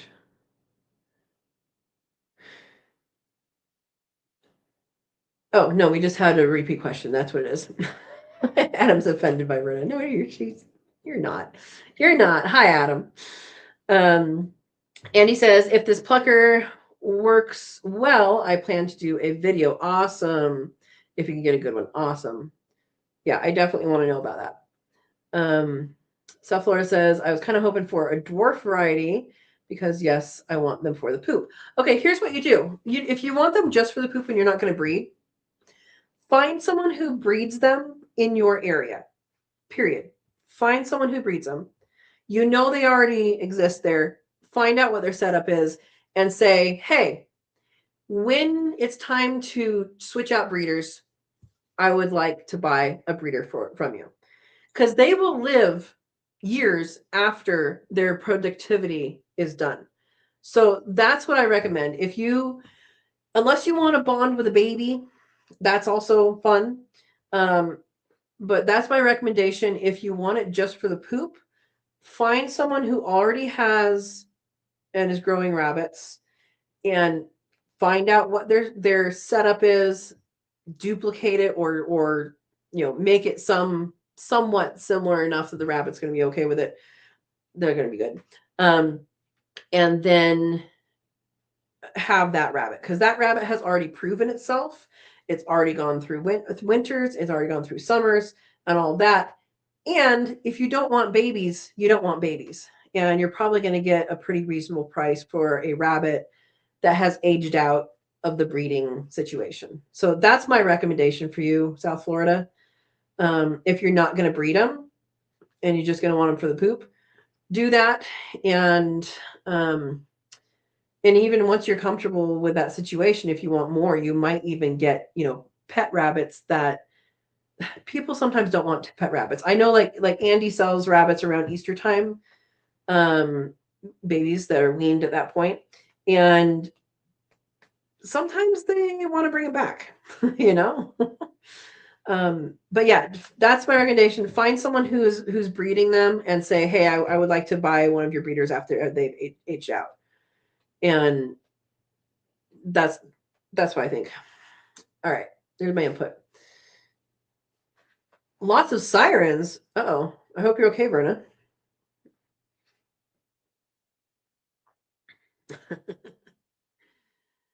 All right, Janet says, oh, thank you, got extra seeds. Awesome. Awesome. Um, yeah, Havana rabbits is what Verna raised, and they're a smaller breed. So if you want a smaller breed, you can get a smaller breed, but I would just see what's out there, and it's more important that it lives than the size, in my opinion, for what you're using it for. And that is a nice rabbit because you don't want one that's nasty. Yeah. Florida white are good, Andy says, and that's probably what they're going to find. Normal channel for normal people. Friends of Sow and Tare. Thank you, Steve. Oh my gosh. And I got a Facebook page. Thank you. Oh, Baker Creek has moringa seeds now. That's interesting. So there's also different varieties of moringa. I don't know if you guys know this. There's different varieties of moringa. I don't know. I don't even remember where they're available. If they're different things available in different places or what. But yeah, Baker Creek's a good one. I didn't know they had moringa seeds there, but if they have them there, then I trust that they're going to do well. Yes, Robin says cherry trees hate wet feet here in Chicagoland, which is interesting because there is a wild cherry. It's not wild here. I mean, it's not native here, but it is naturalized here. That is basically a riparian tree. So that's interesting. Yeah, there's varieties that are okay with wet feet and varieties that are not. There are particular varieties like of plums that enjoy wet feet and some of them that don't. So uh, definitely check out varietals if you're going to buy something. Yeah. Verna got her moringa seeds from Amazon. Okay, you went Baker Creek because it said it was dwarf. I wonder what that means because I've had semi-dwarf fruit trees and it's a bunch of hooey because they still grow 10 feet in a year. And you're like, that's more than you were supposed to grow totally. Um, so yeah, we'll find out. We'll find out. Height challenge. Height challenge, huh, Steve? Oh my gosh. Andy says I want cherry trees to grow. I had bought 4 trees last year and 3 didn't make it. I remember this. I remember this. Did you buy more this winter? Don't plant them where it's wet or where they're going to get mowed over. Yeah. And as South Florida is saying, the seed things are called drumsticks. Drumstick tree is another name. Yeah.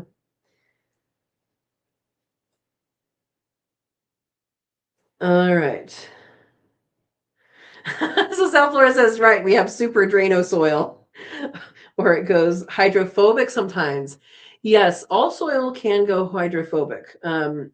If it hasn't been, if there hasn't been water in it for a while, it can go hydrophobic. Same with potting soil. It can also go hydrophobic. I've heard of this, and I've not had need to use this method. But if you add a little drops of dish soap to some water and mix it with your potting soil, it will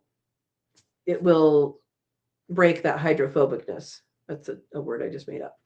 Um, and I used to understand the science, and I don't remember it anymore. I just know that's something that some people do to kind of revive that soil. Andy's going to try and get the cherry trees again this year and plant them in the raised bed method. Yes. So the method that I just described, I think would be really, really good for your situation because, and if you do have clay, remember to stab the soil because it does create micro fissures, so that the draining can happen. And then don't plant it where you planted it last time in your bog. Yeah. Okay, broken black. This is a color variety of rabbit that she's talking about. Is black and white spotted. But isn't it? Didn't you say that it was officially one color over the other color? Like there's one color and then it has something over it. I don't know. To me, it's just a black and white rabbit. I'm not as technical with that. Um, South Florida said the wood of moringa can cause cramping in women, so just be aware of large stems when processing. Okay, I did not know that.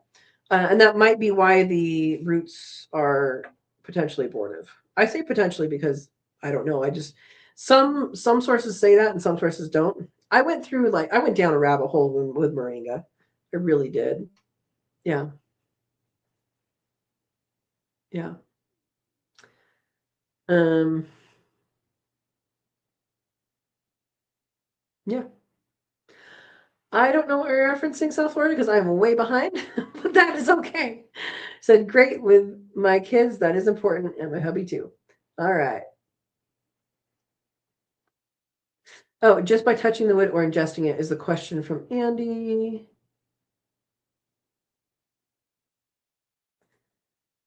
Just handle when they are kits. Oh, okay. So Verna's giving advice for the rabbits. And if you are getting a kit, a baby, one that has been weaned, or if you can visit before it's weaned, that's even better. But make sure that the person you're getting it from has handled it and that you are handling it when you have it. Because what you don't want to end up is a situation where you have a rabbit that is like, that's not good. Um, if you are going to clip their nails, you can clip them just like a small dog or a small cat. They do have a quick, so don't just, it's not like a fingernail. It's more like a dog toenail. So the quick is the live nerve endings basically on the inside of the nail. So if you are going to clip them, you can use clippers. But yeah. All right. Um, Robin's asking Andy what zone she's in. Zone 7A will get 111 temps some summers. You know, last year it got up to, I think, 105 here. When I was in Gilroy, it got up to 115, like several times. Once, well, 2 summers. The summers I didn't have tomatoes. It's just crazy. That's so crazy. I have solar now, which is good. Hopefully it keeps working. And I do have the mini splits here, so I actually have air conditioning. I didn't have air conditioning at my old house. Yeah, yeah. South Florida says moringa is good for you if iguanas are not pooping on it or falling frozen from the trees, right? Oh my gosh.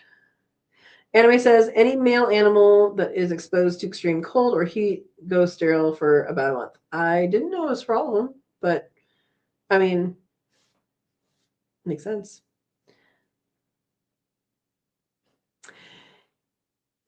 Yeah. So Andy says I breed them that way. So if I move to Texas, they are used to it already. Yep. Yep. So there's I would say Andy's starting with a stock that has heat tolerance, and then she's increasing that heat tolerance by her breeding practices. Would that be fair to say, Andy? Marta says if born in the summer, they can handle the heat better. Yes, if they live through it, right? Yes. Um, South Florida says, "Oh, okay, you gross." 111 sounds like Texas already. Yeah, except for where she is, she has humidity as well, which humidity makes it worse. Yeah.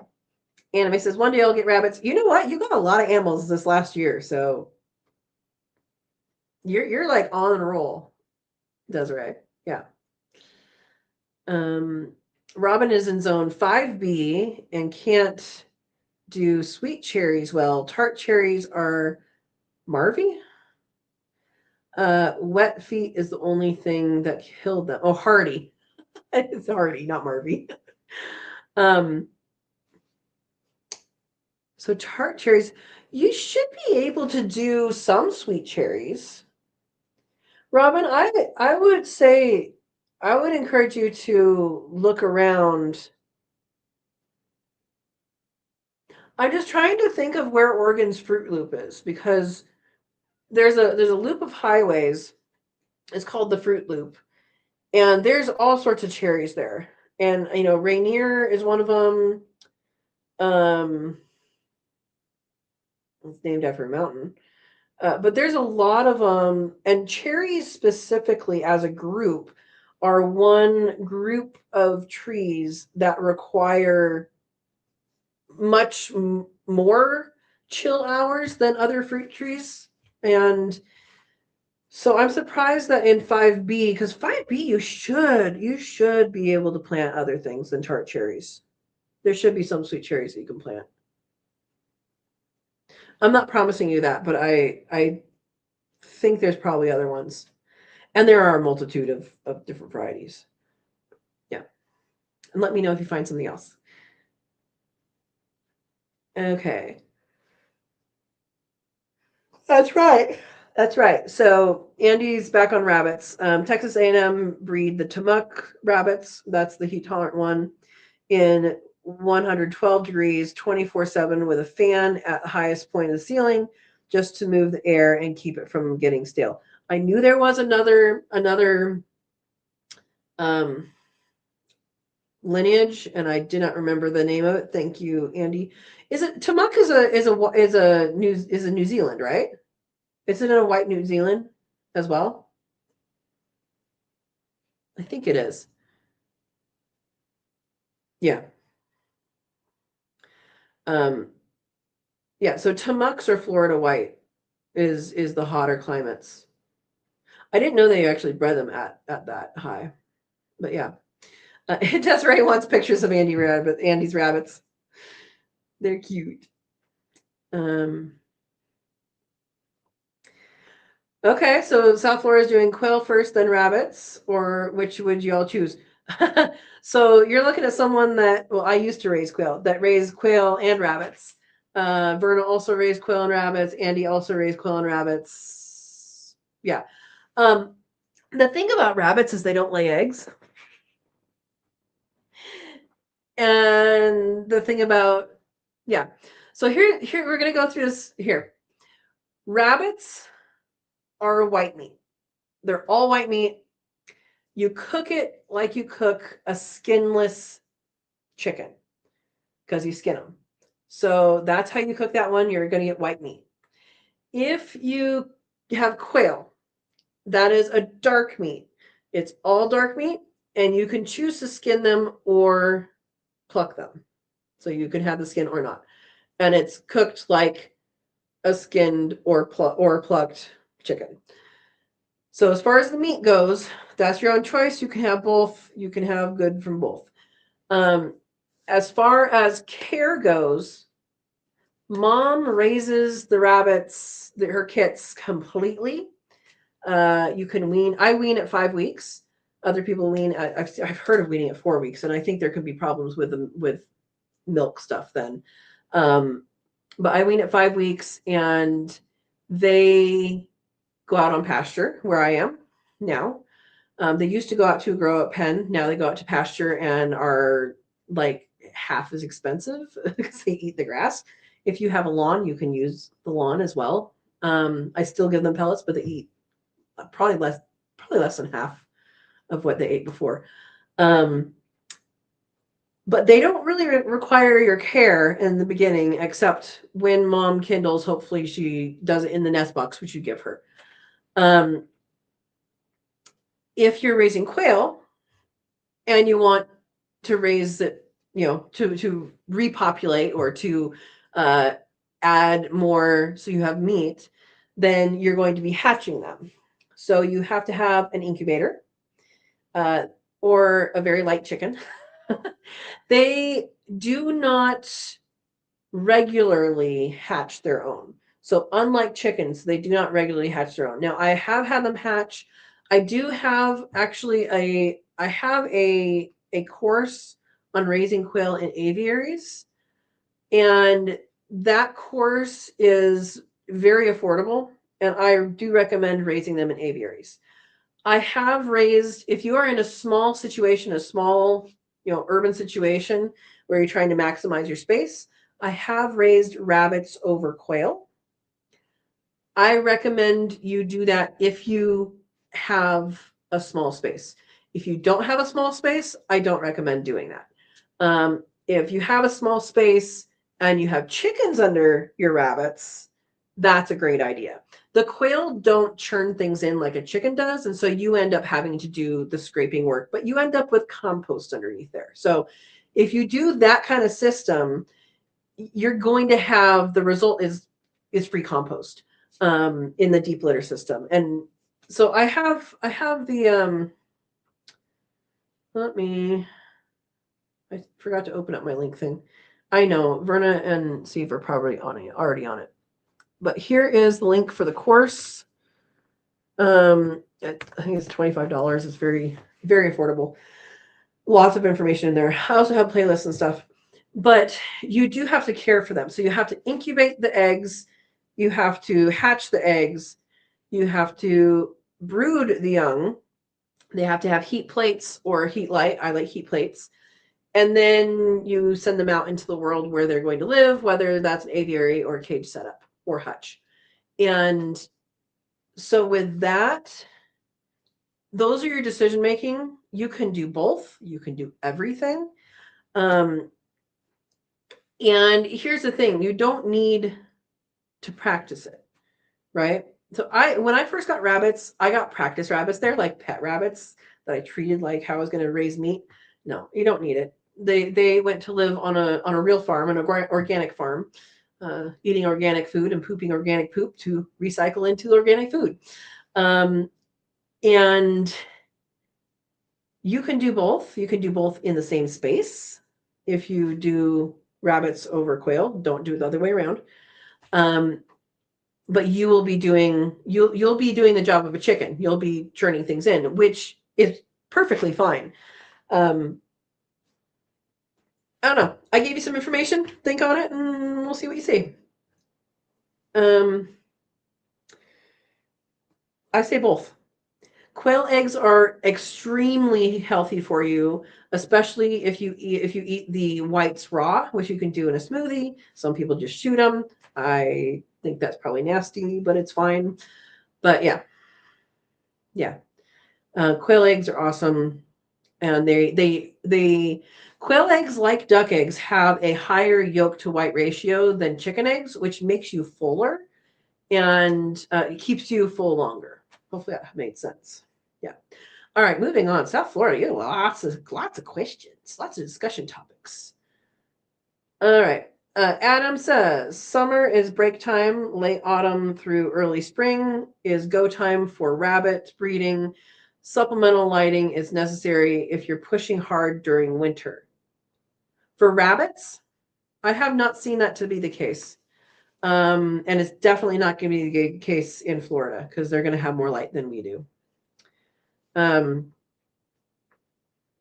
Yeah, but for eggs, that's true. For eggs, for quail eggs, you need about 16 hours of light per day, and so in the wintertime, you can have them lay year round if you have 16 hours of light in a day. And how you do that is by adding light. So I use a rope light. Other people just use Christmas lights or a bulb. It all works. All right. Verna started with quail, then went to cuy, then rabbits. Yep. Cuy is guinea pig, in case anybody wants to know that. Andy breeds in heat. Don't breed to keep in winter unless to eat the whole litter. Okay. Yep. Desiree can't wait to the next Con.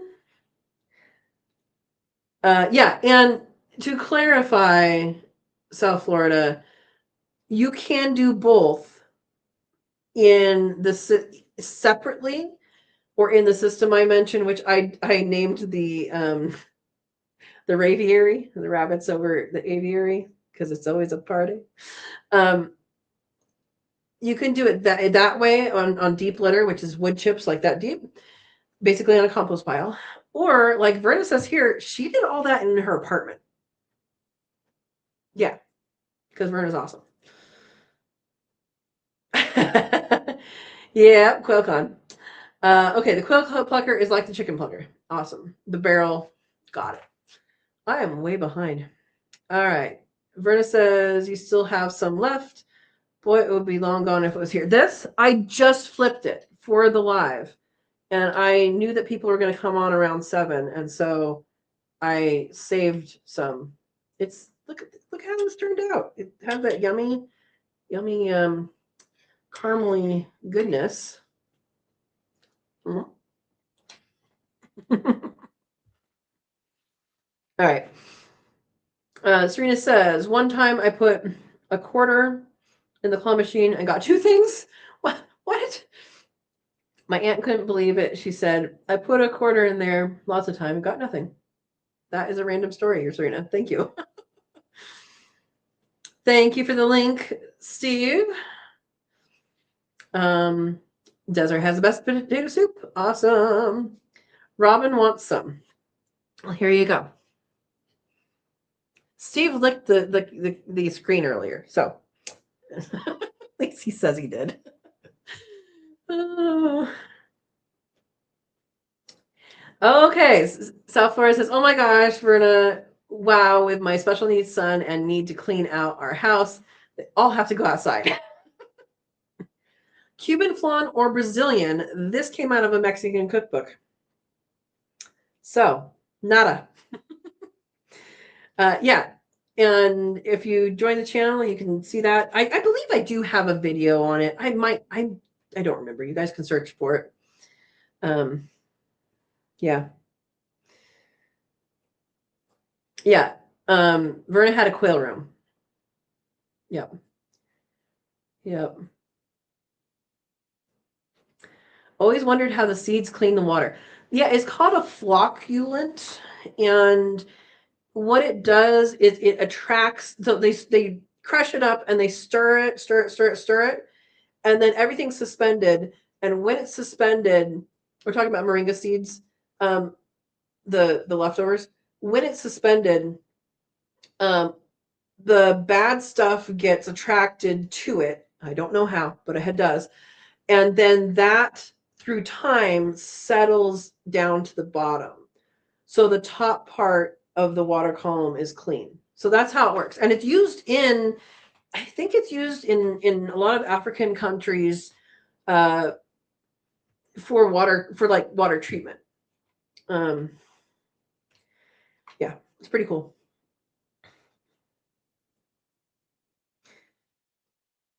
And he says Plucker is coming in from China, so it's taking time in shipping, but should hopefully be here 23rd. Good luck. Good luck.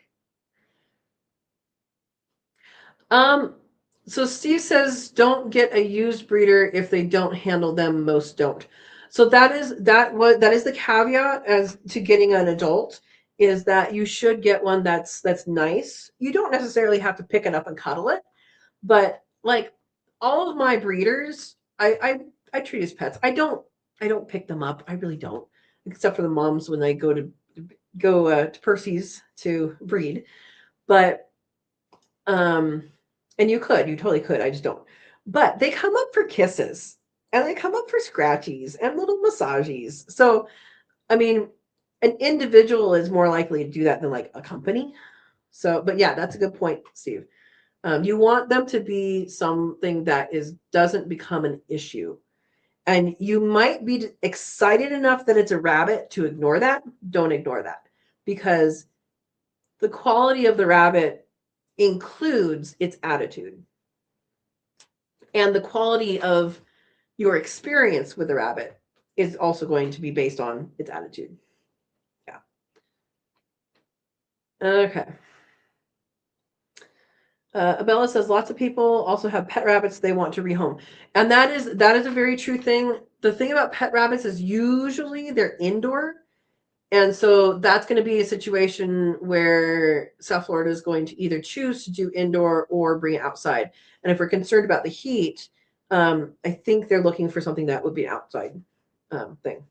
So yeah, but that is true, because it's based on where the animal is living. Yeah.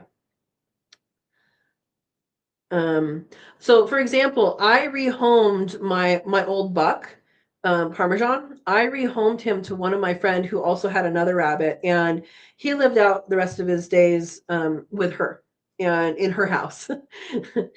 Now, caution, if you are going to have a rabbit in a house that was raised in a hutch and it's a boy, boys like to be smelly and they like to leave their scent everywhere. They don't necessarily pay attention to where the bathroom is. Um, the girls pay attention to their bathroom. The boys will pee in their bathroom, but they're gonna do little poops everywhere. So, just a cautionary tale. Okay. Um, yep. So pet rabbit's good. Yeah, pet birds. Yeah. So make your decision based on the attitude of the animal as well. So fall in love with the animal, not fall in love with that it's a rabbit. You don't have to fall in love, but you know what I mean. Okay, so Janet is suggesting to check out the Bunny Farm Corp in Miami to see if they will give you free rabbit poo. That is another way to go if you can hook up with those people. Usually they already have something going on because it's such a valuable resource, or they'll charge you for it, but they might not. See how it's worth the ask. Oh my gosh, we have two Janets here. Hi, Janet. Hi, Janet. Janet, welcome. Janet says neighbors in San Diego had rabbits. We had ducks. Everyone raised gardens, fruit. It was a good way to live as a kid. That was the 1950s, so maybe different now. It's awesome. And the thing is, I when I was in Gilroy, I lived in a neighborhood that me, my neighbor, and my neighbor were really into growing things, and our 3 yards looked like we grew things. And everybody else didn't. And it was so awesome because we were right next to each other. We had this little ecosystem. I had salamanders in my yard. What? Downtown? Yeah. Um, and it's really awesome. Um, there are HOAs now in different places. There are people that don't like the noise or don't, there's ordinances against things, all that. So that probably wasn't there in the 50s, but it's wonderful. Go for it. Quail and rabbit also fly under the radar. Rabbit flies under the radar really well because it can be pet. And also because they don't really make sound, except for if they are really, really scared or hurting or had a really good time on a date, they can scream. But it's not going to happen all the time. So rabbits are very quiet. And if you take care of the manure, it doesn't have to smell. And quail, a lot of people don't know what quail sound like. So when we're talking about quail, we're talking about Japanese quail, Craturnix quail. They're the ones that are bred for eating eggs. And yeah, we have several resources if people are wanting hatching eggs. There are several good resources. There's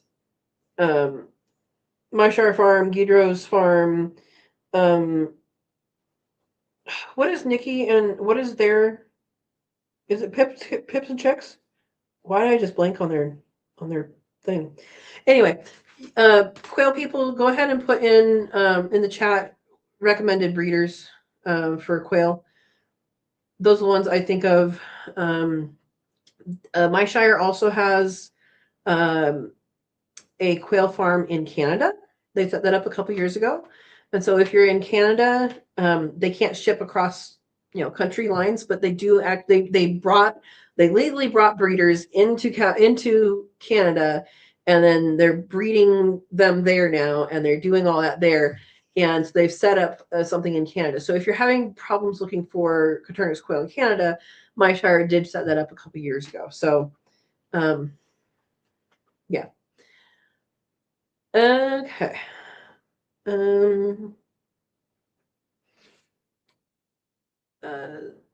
So Thor says, yes, Andy, I heard some folks complain they were more work than they realized. Rabbits? They're not more work. I think what happens probably is that either they've not connected with the rabbit or known how to train it if it's indoors, but they do chew on things. I think that's where things go wrong, is that people have wooden baseboard and wooden chair legs and wooden this and wooden that. And rabbits do need to chew on something their whole life. So, yeah. All right, we're going to have a long live. I'm way behind. That is okay. Okay.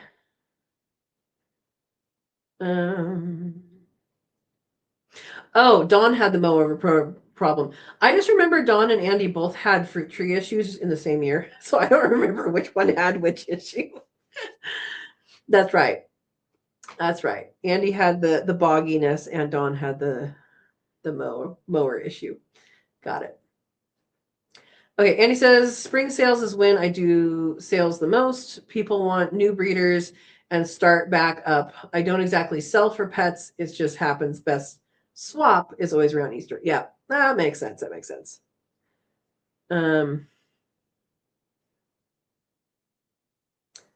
Loxahatchee area. Yeah.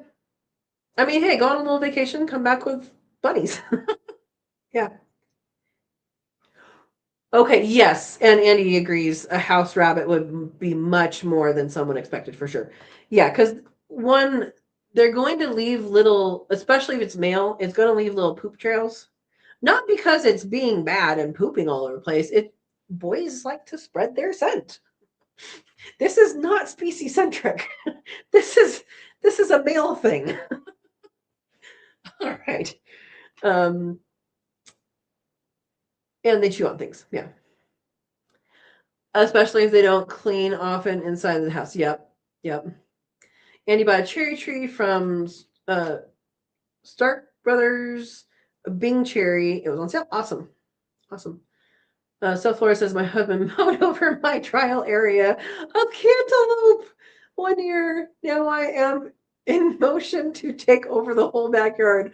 Cantaloupe. Oh, if you guys have not planted and grown homegrown cantaloupe, you do not understand the pain that South Florida just felt with that.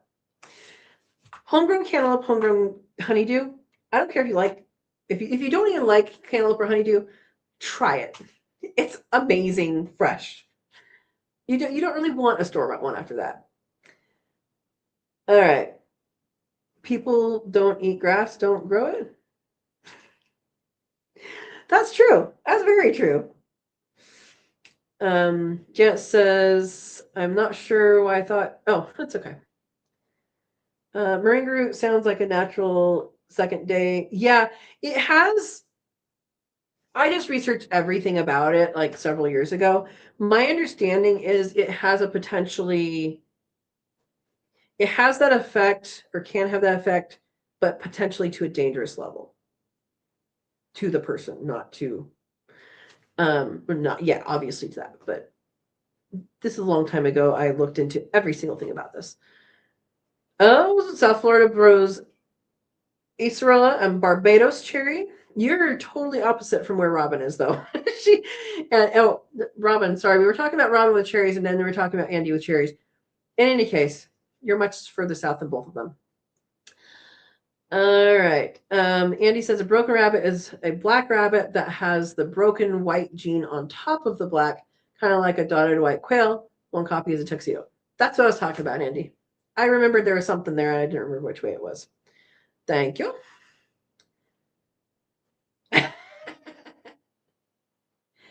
Oh, yes, can be any color, not just black. Got it. Oh, and Steve's in Mississippi. Up to 100? That's a cool day down here in the summer.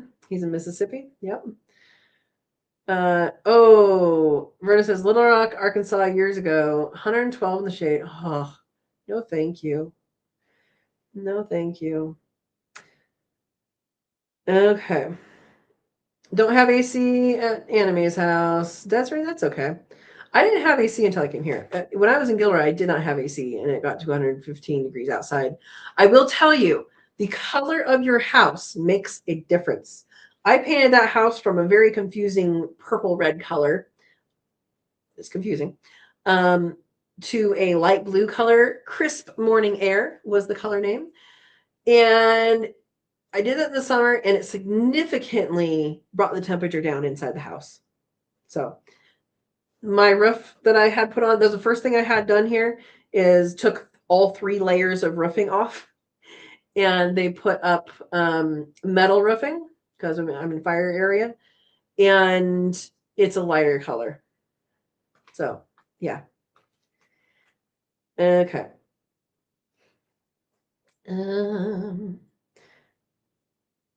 Okay, will be fair to say about the heat ring. Okay, I'm way behind. Ah, what just happened? I just moved something on my mouse. Okay, there you are. You're back. Okay. I gotta find out where we were. Hang on, hang on. Oh my gosh, Mississippi.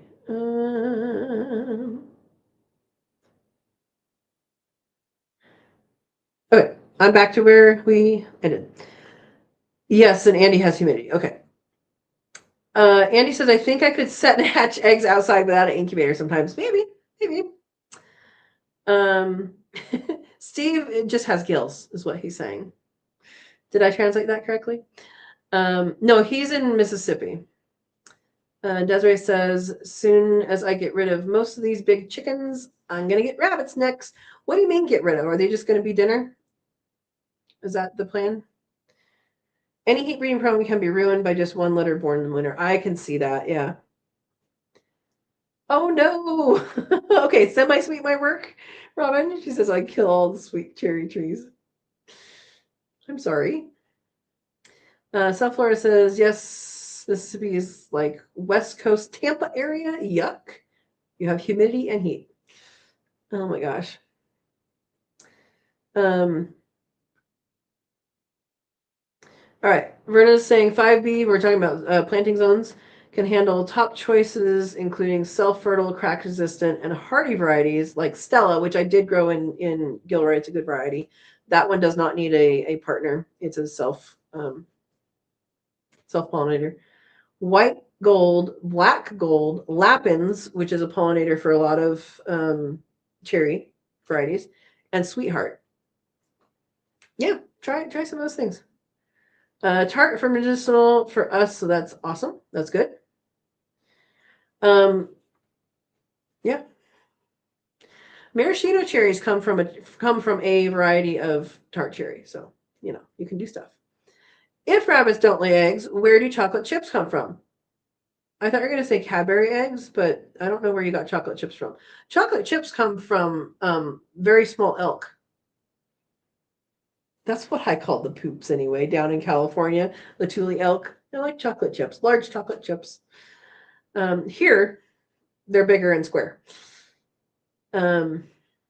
Yeah, I don't know. Milk duds. No, not milk duds. Whoppers. Little Whoppers. Mini Whoppers. Oh my gosh. Andy says, yes, the Timucua is pretty much a New Zealand, probably has a little other breeds mixed in the beginning of the breeding program start. Awesome. So that was for New Zealand, or for South Florida.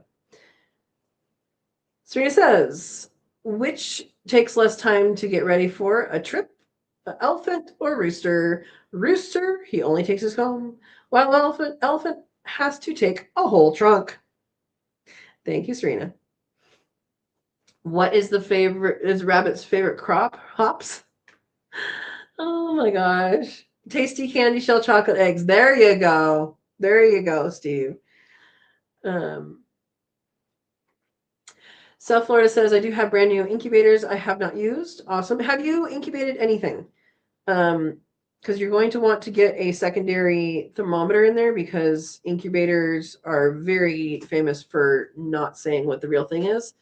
And a secondary hydrometer. Govee is a good one. And there's other brands that are good, but don't like type in on Amazon digital thermometer because it's not. They're all going to be different from each other. Yeah, I also have an intro to what is it called? I have a playlist that's called, I think it's called Intro to Hatching Caternix Quail or something like that. And there's a playlist about that. It talks all about checking your incubators before you use them and stuff like that. All the way through the hatching process. Serena says, what do you call a line of rabbits taking one step backwards? A receding hairline. I think I've heard that one, Serena. You funny. Okay, Robin says, wait, I have a Tatarian and a North Star right now. We love them. Tatarian's not a tart one. Isn't that sweet? I had a branch of that on a multi-branch one. Nesquik chocolate chip cereal. Oh my gosh. Mm-mm.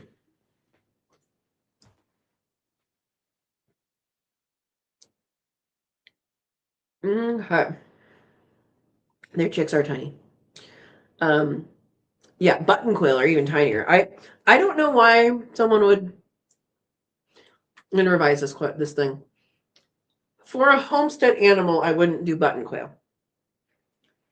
Some people raise them for cute factor. I don't know if they raise them for any other reason, but yeah. Cocoa Puffs. Oh my gosh. Oh my goodness.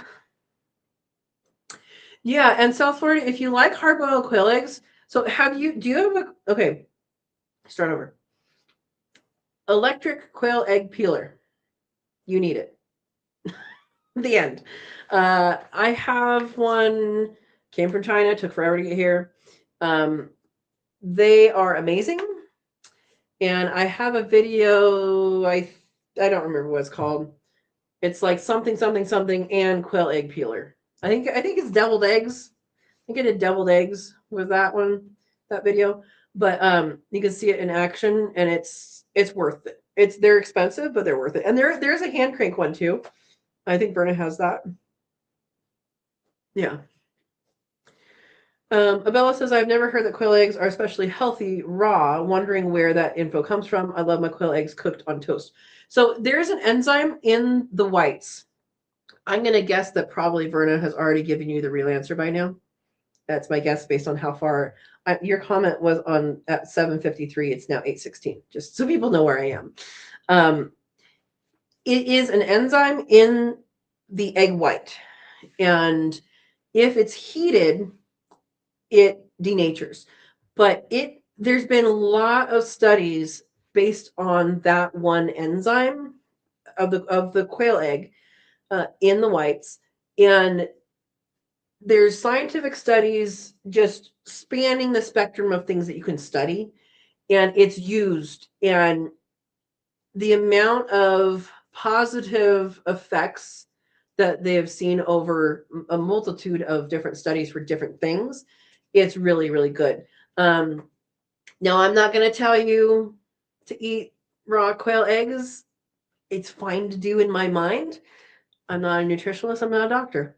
But it is something that if you look into the science of quail egg whites, that is something to pay attention to.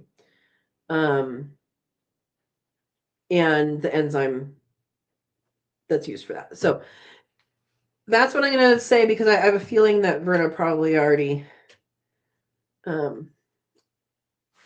told you what that was. I'm just going to guess. Cocoa Puffs is a bird, though. No, not if you just don't look at the picture on the box. Okay. Yes, and that is true too, but that's a different thing than I'm talking about, Steve. Steve says quail eggs have a different protein than chicken eggs, the same type of protein they use in allergy shots. So the protein, some people who are allergic to chicken eggs can eat quail eggs.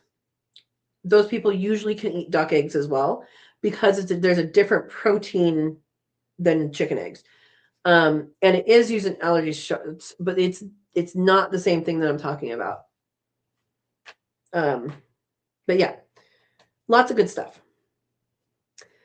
Desiree says, my boyfriend got food and didn't check the order, and it's the wrong order. Now I got food I can't eat because mushrooms. Oh, sorry, Desiree.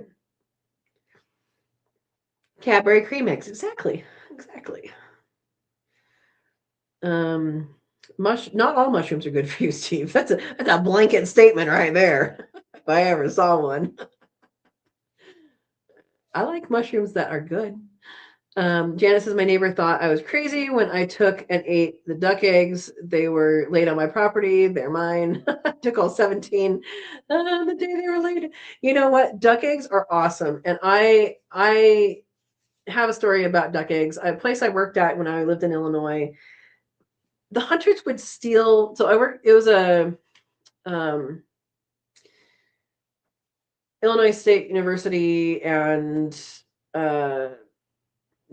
What is it? Department of Natural Resources. It was like a co-funded thing. And so there's a research station, and they have ducks in a pen that they use for when they catch the wild ducks. They put those ducks in the trap so that the other ducks are like, oh, this is safe.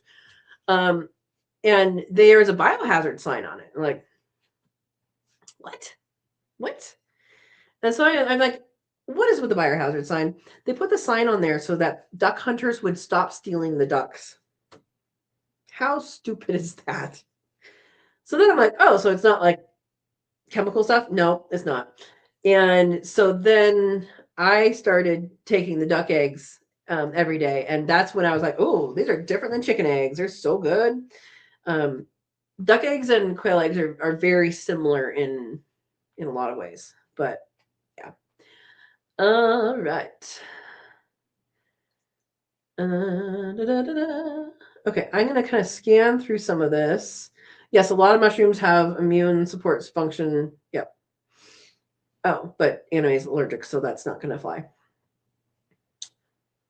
Yes, and so Vernon brings up a good thing. Quail eggs have more of the complex B vitamins than chicken eggs do. They have more of everything per volume, not per egg, than chicken eggs do. They have more of everything per volume. as far as nutrition. Yeah.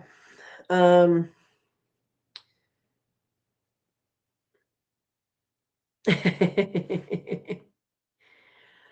okay, so we're going back to the flan. As far as flan that I'm used to, which I'm guessing is Mexican, I don't know. This is the only recipe I've made, and I don't need a different recipe. Um, the caramel is supposed to be a slightly burnt flavor, not burnt. It's supposed to be just a slightly bitter, just slight this much. And that's what the liquid is that forms over, and it kind of evens out with the sweetness of the flan.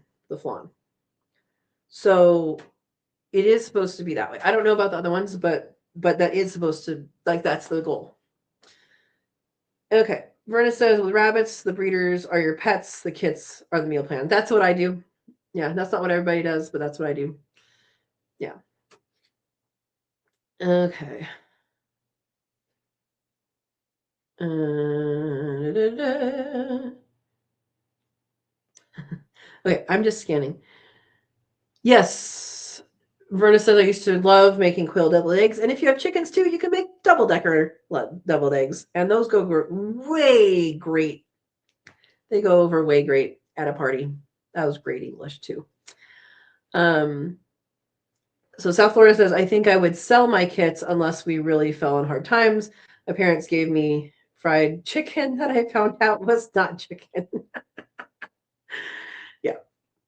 Yep. So if you're planning on selling your kits as kits, um, and you're going to use the poop for other things, I would go with like the cute and cuddly, like pet type or meat type.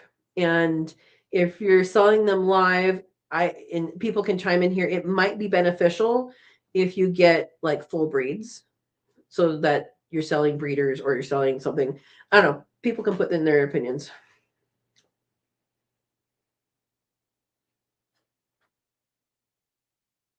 I hear the cats again. There's been a cat coming around. They're going to have to figure out what's going on because it's eating their food. But he's been around. Mama Kitty's okay with him, and Ringo is kind of not okay with him. So we'll see. We'll see if we have a third cat, guys. Okay. Andy says sometimes if someone wants to come clean my rabbit poop out from under the cages, I let them. Yeah, that's good. But anymore, ain't no one getting my rabbit poop. It's all mine. That is, as soon as people find out I have rabbits, that's the first thing they ask if I sell the poop. Yeah, yeah. South Florida says, yeah, San Jose, California was awesome in the 70s as a kid. My dad had just planned a bunch of fruit trees and then IBM moved us. Oh, okay. Yeah, I'm sorry. Yeah. Um, all right. When's the Cook With Me live? So we decide on that live, we usually decide either what dates don't work or what dates we want to do. And so that's the benefit of going to the actual live is we kind of make these things up. But the next one is going to be either the 14th or the 15th of March. So it's going to be that weekend before. We start at 12:30, so noon 30. And if you are a member, there is on the Facebook group for members, there is a poll right now for the different dates. So we don't know yet, but in the middle of the month. But it was yesterday for this month. Yes. So that'll potato soup is this coming month. All right. So we have the recommended people, the comment recommended quail farms, Marshar Quality Quail Farm, Thieving Ardor Farm in Tennessee. Love the Celadon bluish eggs, South Florida says. I think Guidro's has a line of that too. I know Myshire does. I know Guidro's does. I think most people do actually. I don't know if Thieving Ardor does. Andy says, I love my celadons. You have folks down there. Okay. Okay. Okay. Short Pickens quail. That's what I don't know why I couldn't think of their name. Yeah, that's Nikki's. Nikki and Brad. Okay. So South Florida says, yes, rabbits more work, but probably the same people can't handle the dogs. Right. If you're gonna have it as an indoor pet, yeah. Andy ordered silver quail.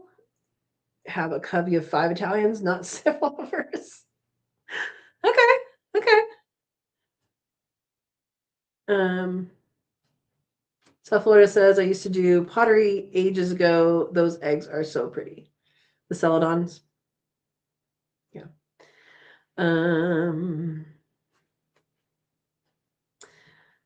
Babysat kids over a weekend and cleaned the parents' home, and they had a house rabbit. I now believe it was a boy. Yeah. So they just leave little messages for whoever wants to find them. You know, kind of like when you walk a dog and they have to smell everything.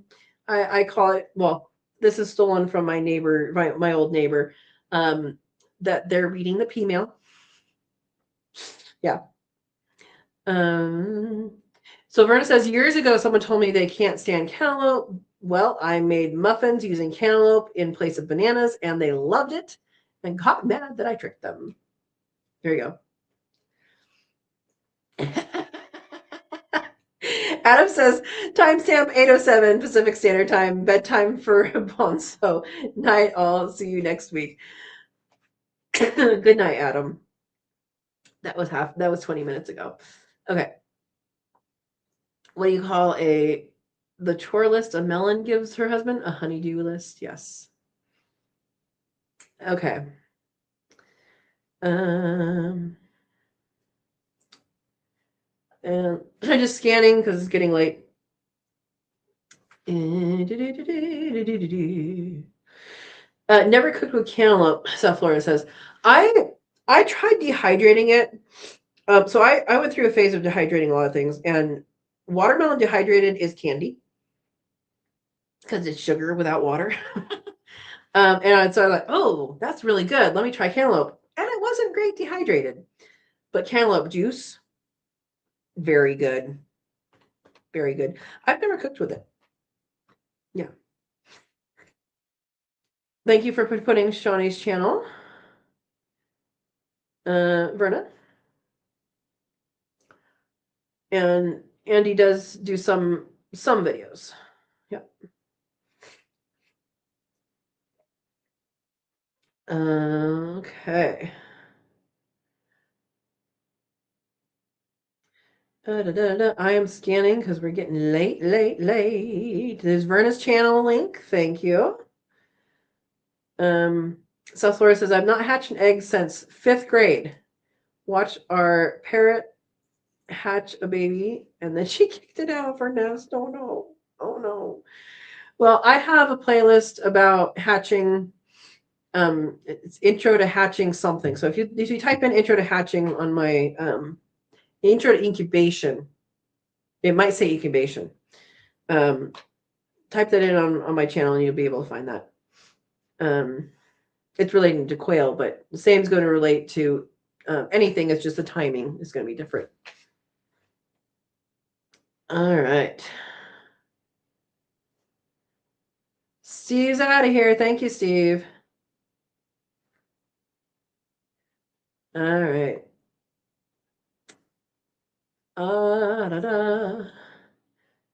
Yeah, Steve talked me into getting an electric peeler. So glad he did. Andy says, yep. They're hilarious, like pasta rollers on steroid. No, they're useful and required materials. Oh my gosh. And Verna says, I had the peelers, but do better by hand. Yep. You can use a jar, you can use 2 bowls, you can do lots of things, but the peelers make it quick. All right. South Florida says, once I get my own quail, I will get one. Right now, I buy them occasionally, locally. So the other question I have for you is, do you have quail egg scissors? Because quail egg scissors are going to change your life if you haven't had them. because they're awesome. There's methods you using an egg peeler for sure. Yep. Yep. My tummy just made sounds. Andy's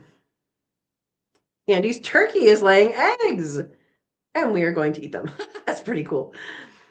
Let us know how it tastes, how it compares to the other things. Never heard of eating turkey eggs. You can eat any kind of eggs.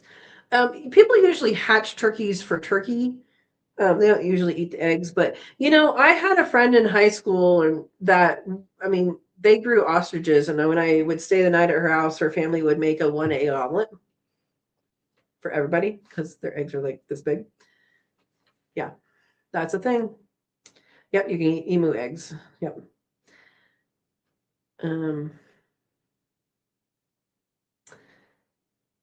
Yep. You would want a crowd when you do. Yeah, exactly.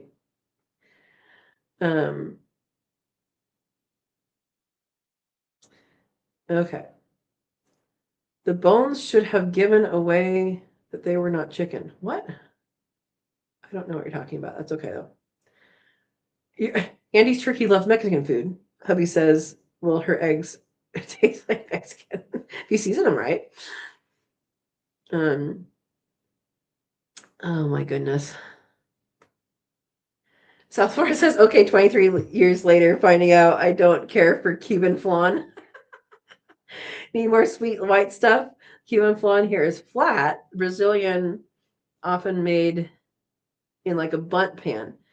This was just made in. So you can make it in any sort of thing. You can make it in custard things. You can make them in whatever size you want. I just choose. I have Anchor. Like Pyrex or Anchor containers. Yeah, that's all I have. Okay. Verna is in need of bunny poo.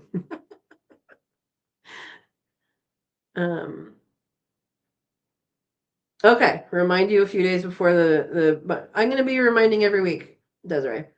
Awesome. Robin saying good night. Missed your nap today. Ooh, good night. All right. South Florida says, thank you, everyone. You've been so helpful. We have a very helpful community here.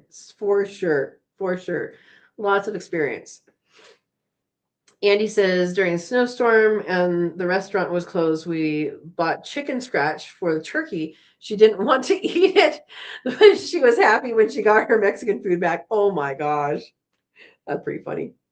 She won't eat the quail food either. My goodness. My goodness. Good night, Verna. Thank you for moderating, and say hi to Lucy for us. I know everybody's leaving. We're saying good night. It's after 8:30. Usually I only go to 8.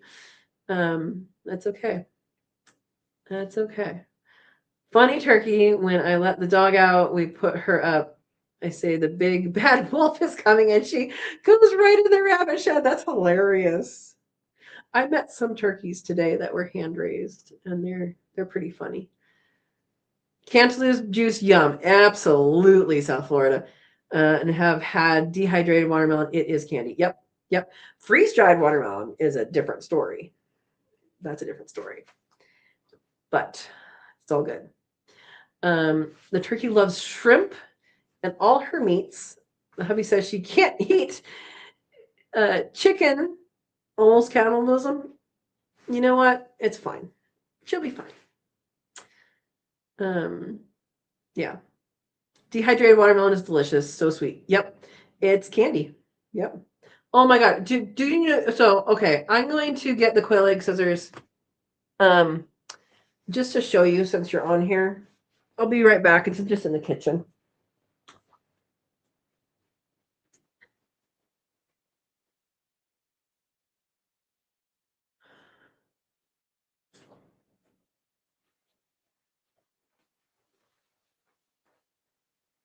So these are available online. You can get them on Amazon or anything. And I have a video, like how to use quail egg scissors. If you look up quail egg scissors on my channel, you'll find it.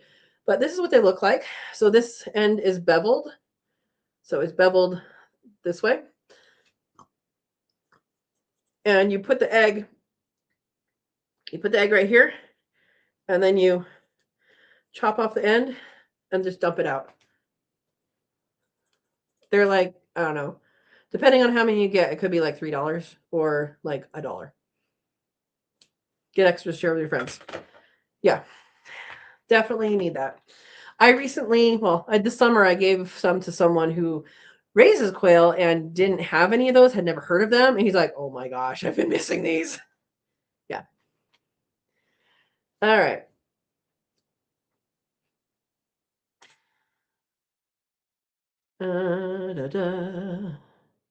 Quail egg scissors are the first game changer. Absolutely. Absolutely. Yeah. And it is a very simple thing. And you wash the egg because, we all know where they come from. You chop the top off, and then you turn it over. There you go. And then you're left with a little cup, and you can use that for a craft or give it to your quail or give it to your chickens or put it in the compost. Lots of things you can do with it. Yeah. Oh, the bones of being a rabbit, not chicken. Okay, I understand now. Yeah. Janet says, it's encouraging to hear from gardeners across the country and beyond. This is like having friendly neighbors and low fences again. Absolutely. And the community on here, and I'm assuming you might have come from the Urban Gardener channel. Both of our channels are like, everybody's so welcoming and so eager to share information that it's awesome. It's awesome. And if I don't know the answer to something, I will say, I'm going to answer this as if it's a test question and then give you the answer. But if anybody knows in the comments, let me know, or like tonight you observed, I will reference certain people where I know they have experience in certain things, because why not learn from the people who know what they're talking about? Yeah. Good night, Janet. There's 2 Janets on here. Good night, Janet. All right. Andy says, today the hubby said we can get fertilized turkey eggs for her to sit on. There's a question mark that I didn't expect. Then he said, we might get a tom. Then he said, well, that would be incest. Oh my gosh. Okay. 11:35 in Southeast Florida. All right. I'm on the Pacific Coast, so it's 8:39 right now. So I'm catching up. Andy says, I laughed out loud and said, but they won't be her blood babies. He realized what he said and laughed at himself. How funny. How funny. 10:37 for Andy. Yeah, so South Florida says, oh, how sweet, thank you. I have seen them, just didn't know how to use them. I have a video that shows you how to use them, because people use them on the wrong end sometimes. You want to use it on the fat end. So this is the fat end of the egg, and you put it right there. And this part of the egg is where the air pocket is for the chick. If it was, a chick egg, if it was going to hatch, that fat end is where the air sac is. And so what happens when they hatch, everything else down here, the skinny end, the point is down here, everything else down here is a chick. And then at that line where the air sac is, that is the most fragile part of the eggshell. And when it breaks at that line, these are designed to basically not really cut into the actual egg part, but only into the to that air layer. And so you're not really cutting through an egg. Yeah, you'll get some stuff on it, but you just go like this, pop it out. Go like this, pop it out, and there you go. It's really, really simple. Really simple. But that's the basics. Eggs in compost pile for me, yes. Andy says, yep. South Florida says, we used to give our tiny parrotlets small servings of scrambled eggs with the shell crushed in it. Yep, I would do that for my especially if they're molting. that's a really good thing to do because it's extra protein and extra calcium. Yeah. So good for them, but creepy. What's that creepy? Yeah. 11:39 at Desiree's. 50 eggs in 5 minutes with the scissors. Exactly. Exactly. And you can cut. I caught up. You can, if you know you're going to have like something big happening, you have a lot of people coming over, whatever, you can literally fill up, use these, wash them all first and then and dump them into a container. So whether, you can put it into a mason jar and put a lid on it and put it in the fridge. And then when you're making if you're making your quiche, which takes 26 eggs, it's very easy to just pour out half of that or whatever, and use that. So very easy. Very easy. It's much more enjoyable to cook with eggs when you have the quail egg scissors. Yeah. Yeah. Probably the cheapest, most useful instrument in the kitchen if you raise quail. Yeah.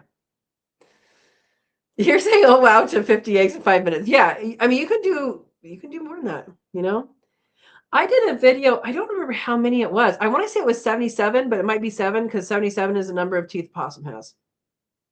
Random knowledge that I may have right or may have wrong. I think it was 70 something quail eggs that fit in a quart jar. Yeah. Abella says, I feel like some of my jumbo quail eggs are slightly larger than the egg scissors are designed for. That can happen for sure. That can happen. Yeah, and like Andy says, in that case, you got to cut pointy end. It still works. Yep. And Bella says sometimes the larger jumbo quail eggs don't slide out as quickly as the smaller eggs do. Yeah, there's a whole thing about just the world of quail equipment for eggs is based off of a smaller size than what is typical of home raisers to raise. So the same quail egg containers that are in the stores where you can find them, their eggs are going to rattle. Like they're just going to like move all over the place because they're so small. Whereas the ones that, at least the ones that I raised, some of them don't fit in it. So I totally get that, what you're saying. I've not had an issue really with that. But yeah, sometimes you do have to cut from the other end, but it's so smooth. So smooth. Yeah.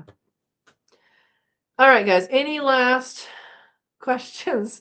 Because I usually end at 8, but that's okay. I have a feeling the ones after my segments on Enix's channel, we might go late those evenings, which is fine. I enjoy talking to everybody. Yeah. So, okay. Andy says I have a cigar cutter that works for cutting quail eggs. I got it for $149 just to try. Do you prefer one over the other?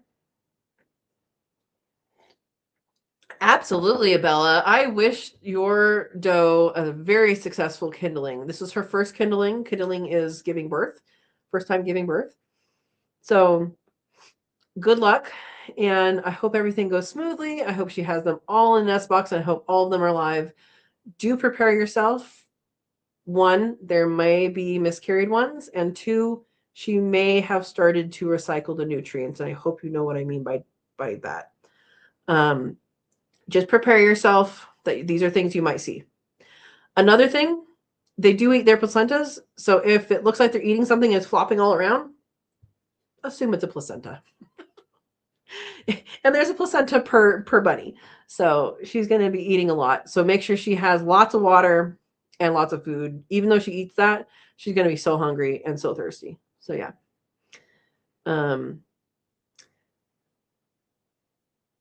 Okay, so Andy says, I think the cigar cutter holds on to the shell more. Is that a good thing or bad thing? Yeah. South Florida says, successful kindling to your little mama. That's to Abella. Awesome. Oh, it crushes the shell more. So you're going to get crushed shell in your egg? Is that the result of using the cigar cutter instead? Guys, flan is so good.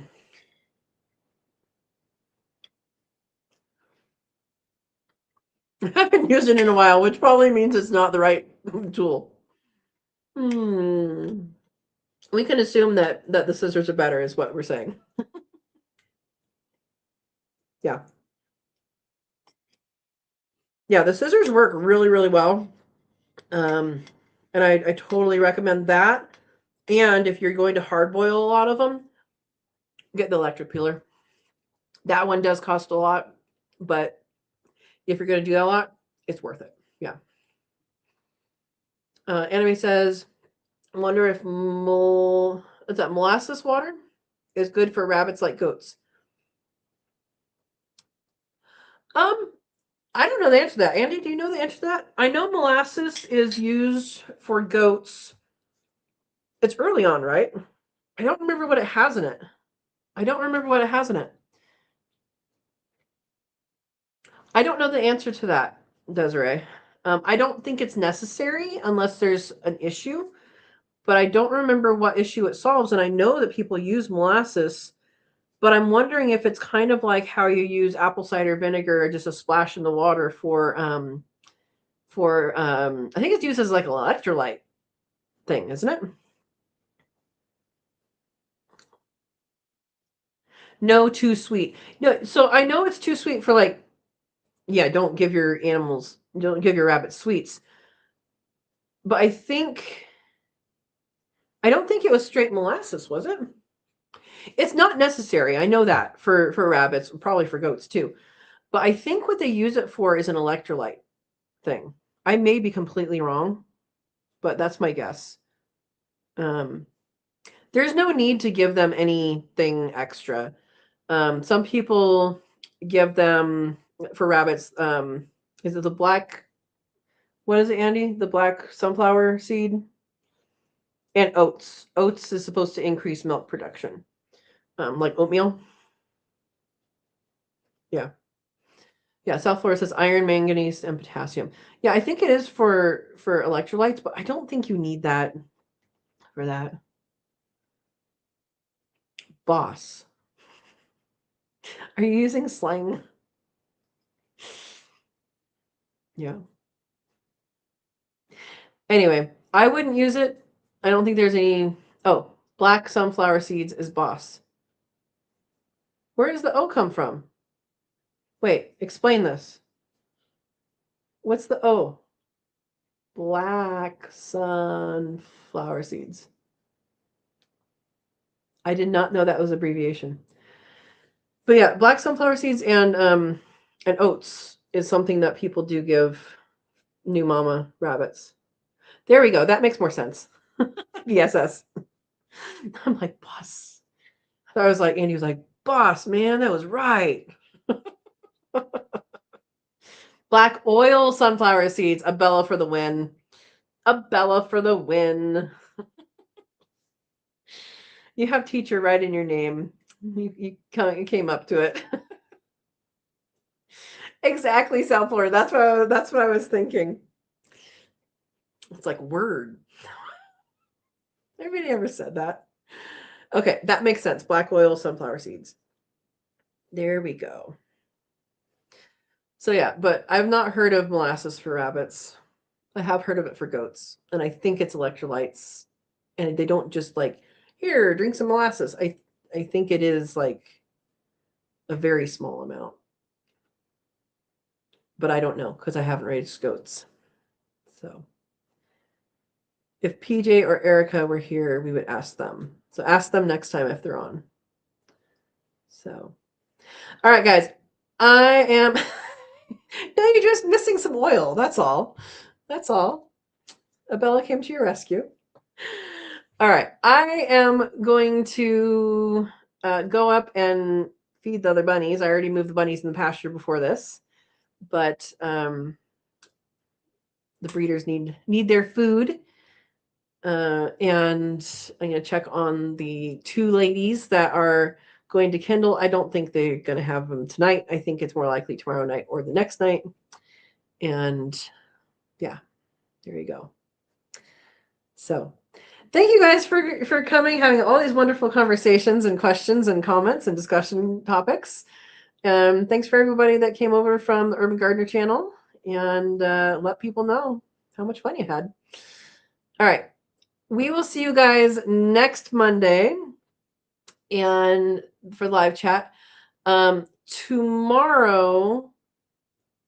is going to be, if you guys watched the Urban Gardener channel, that video, there's an extended video that has that in it.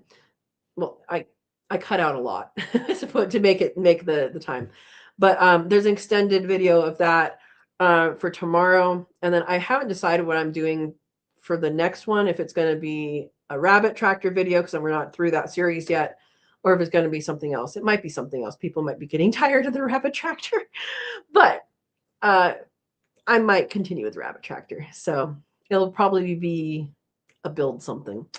Anyway, South Florida. Oh, wait. Andy says that's something they give to in milking rabbits. Okay. Cool. South Florida says, good night. This was great. Thank you. Glad I found you. And thanks to Shawnee and Robin. Also Adam tonight. Awesome.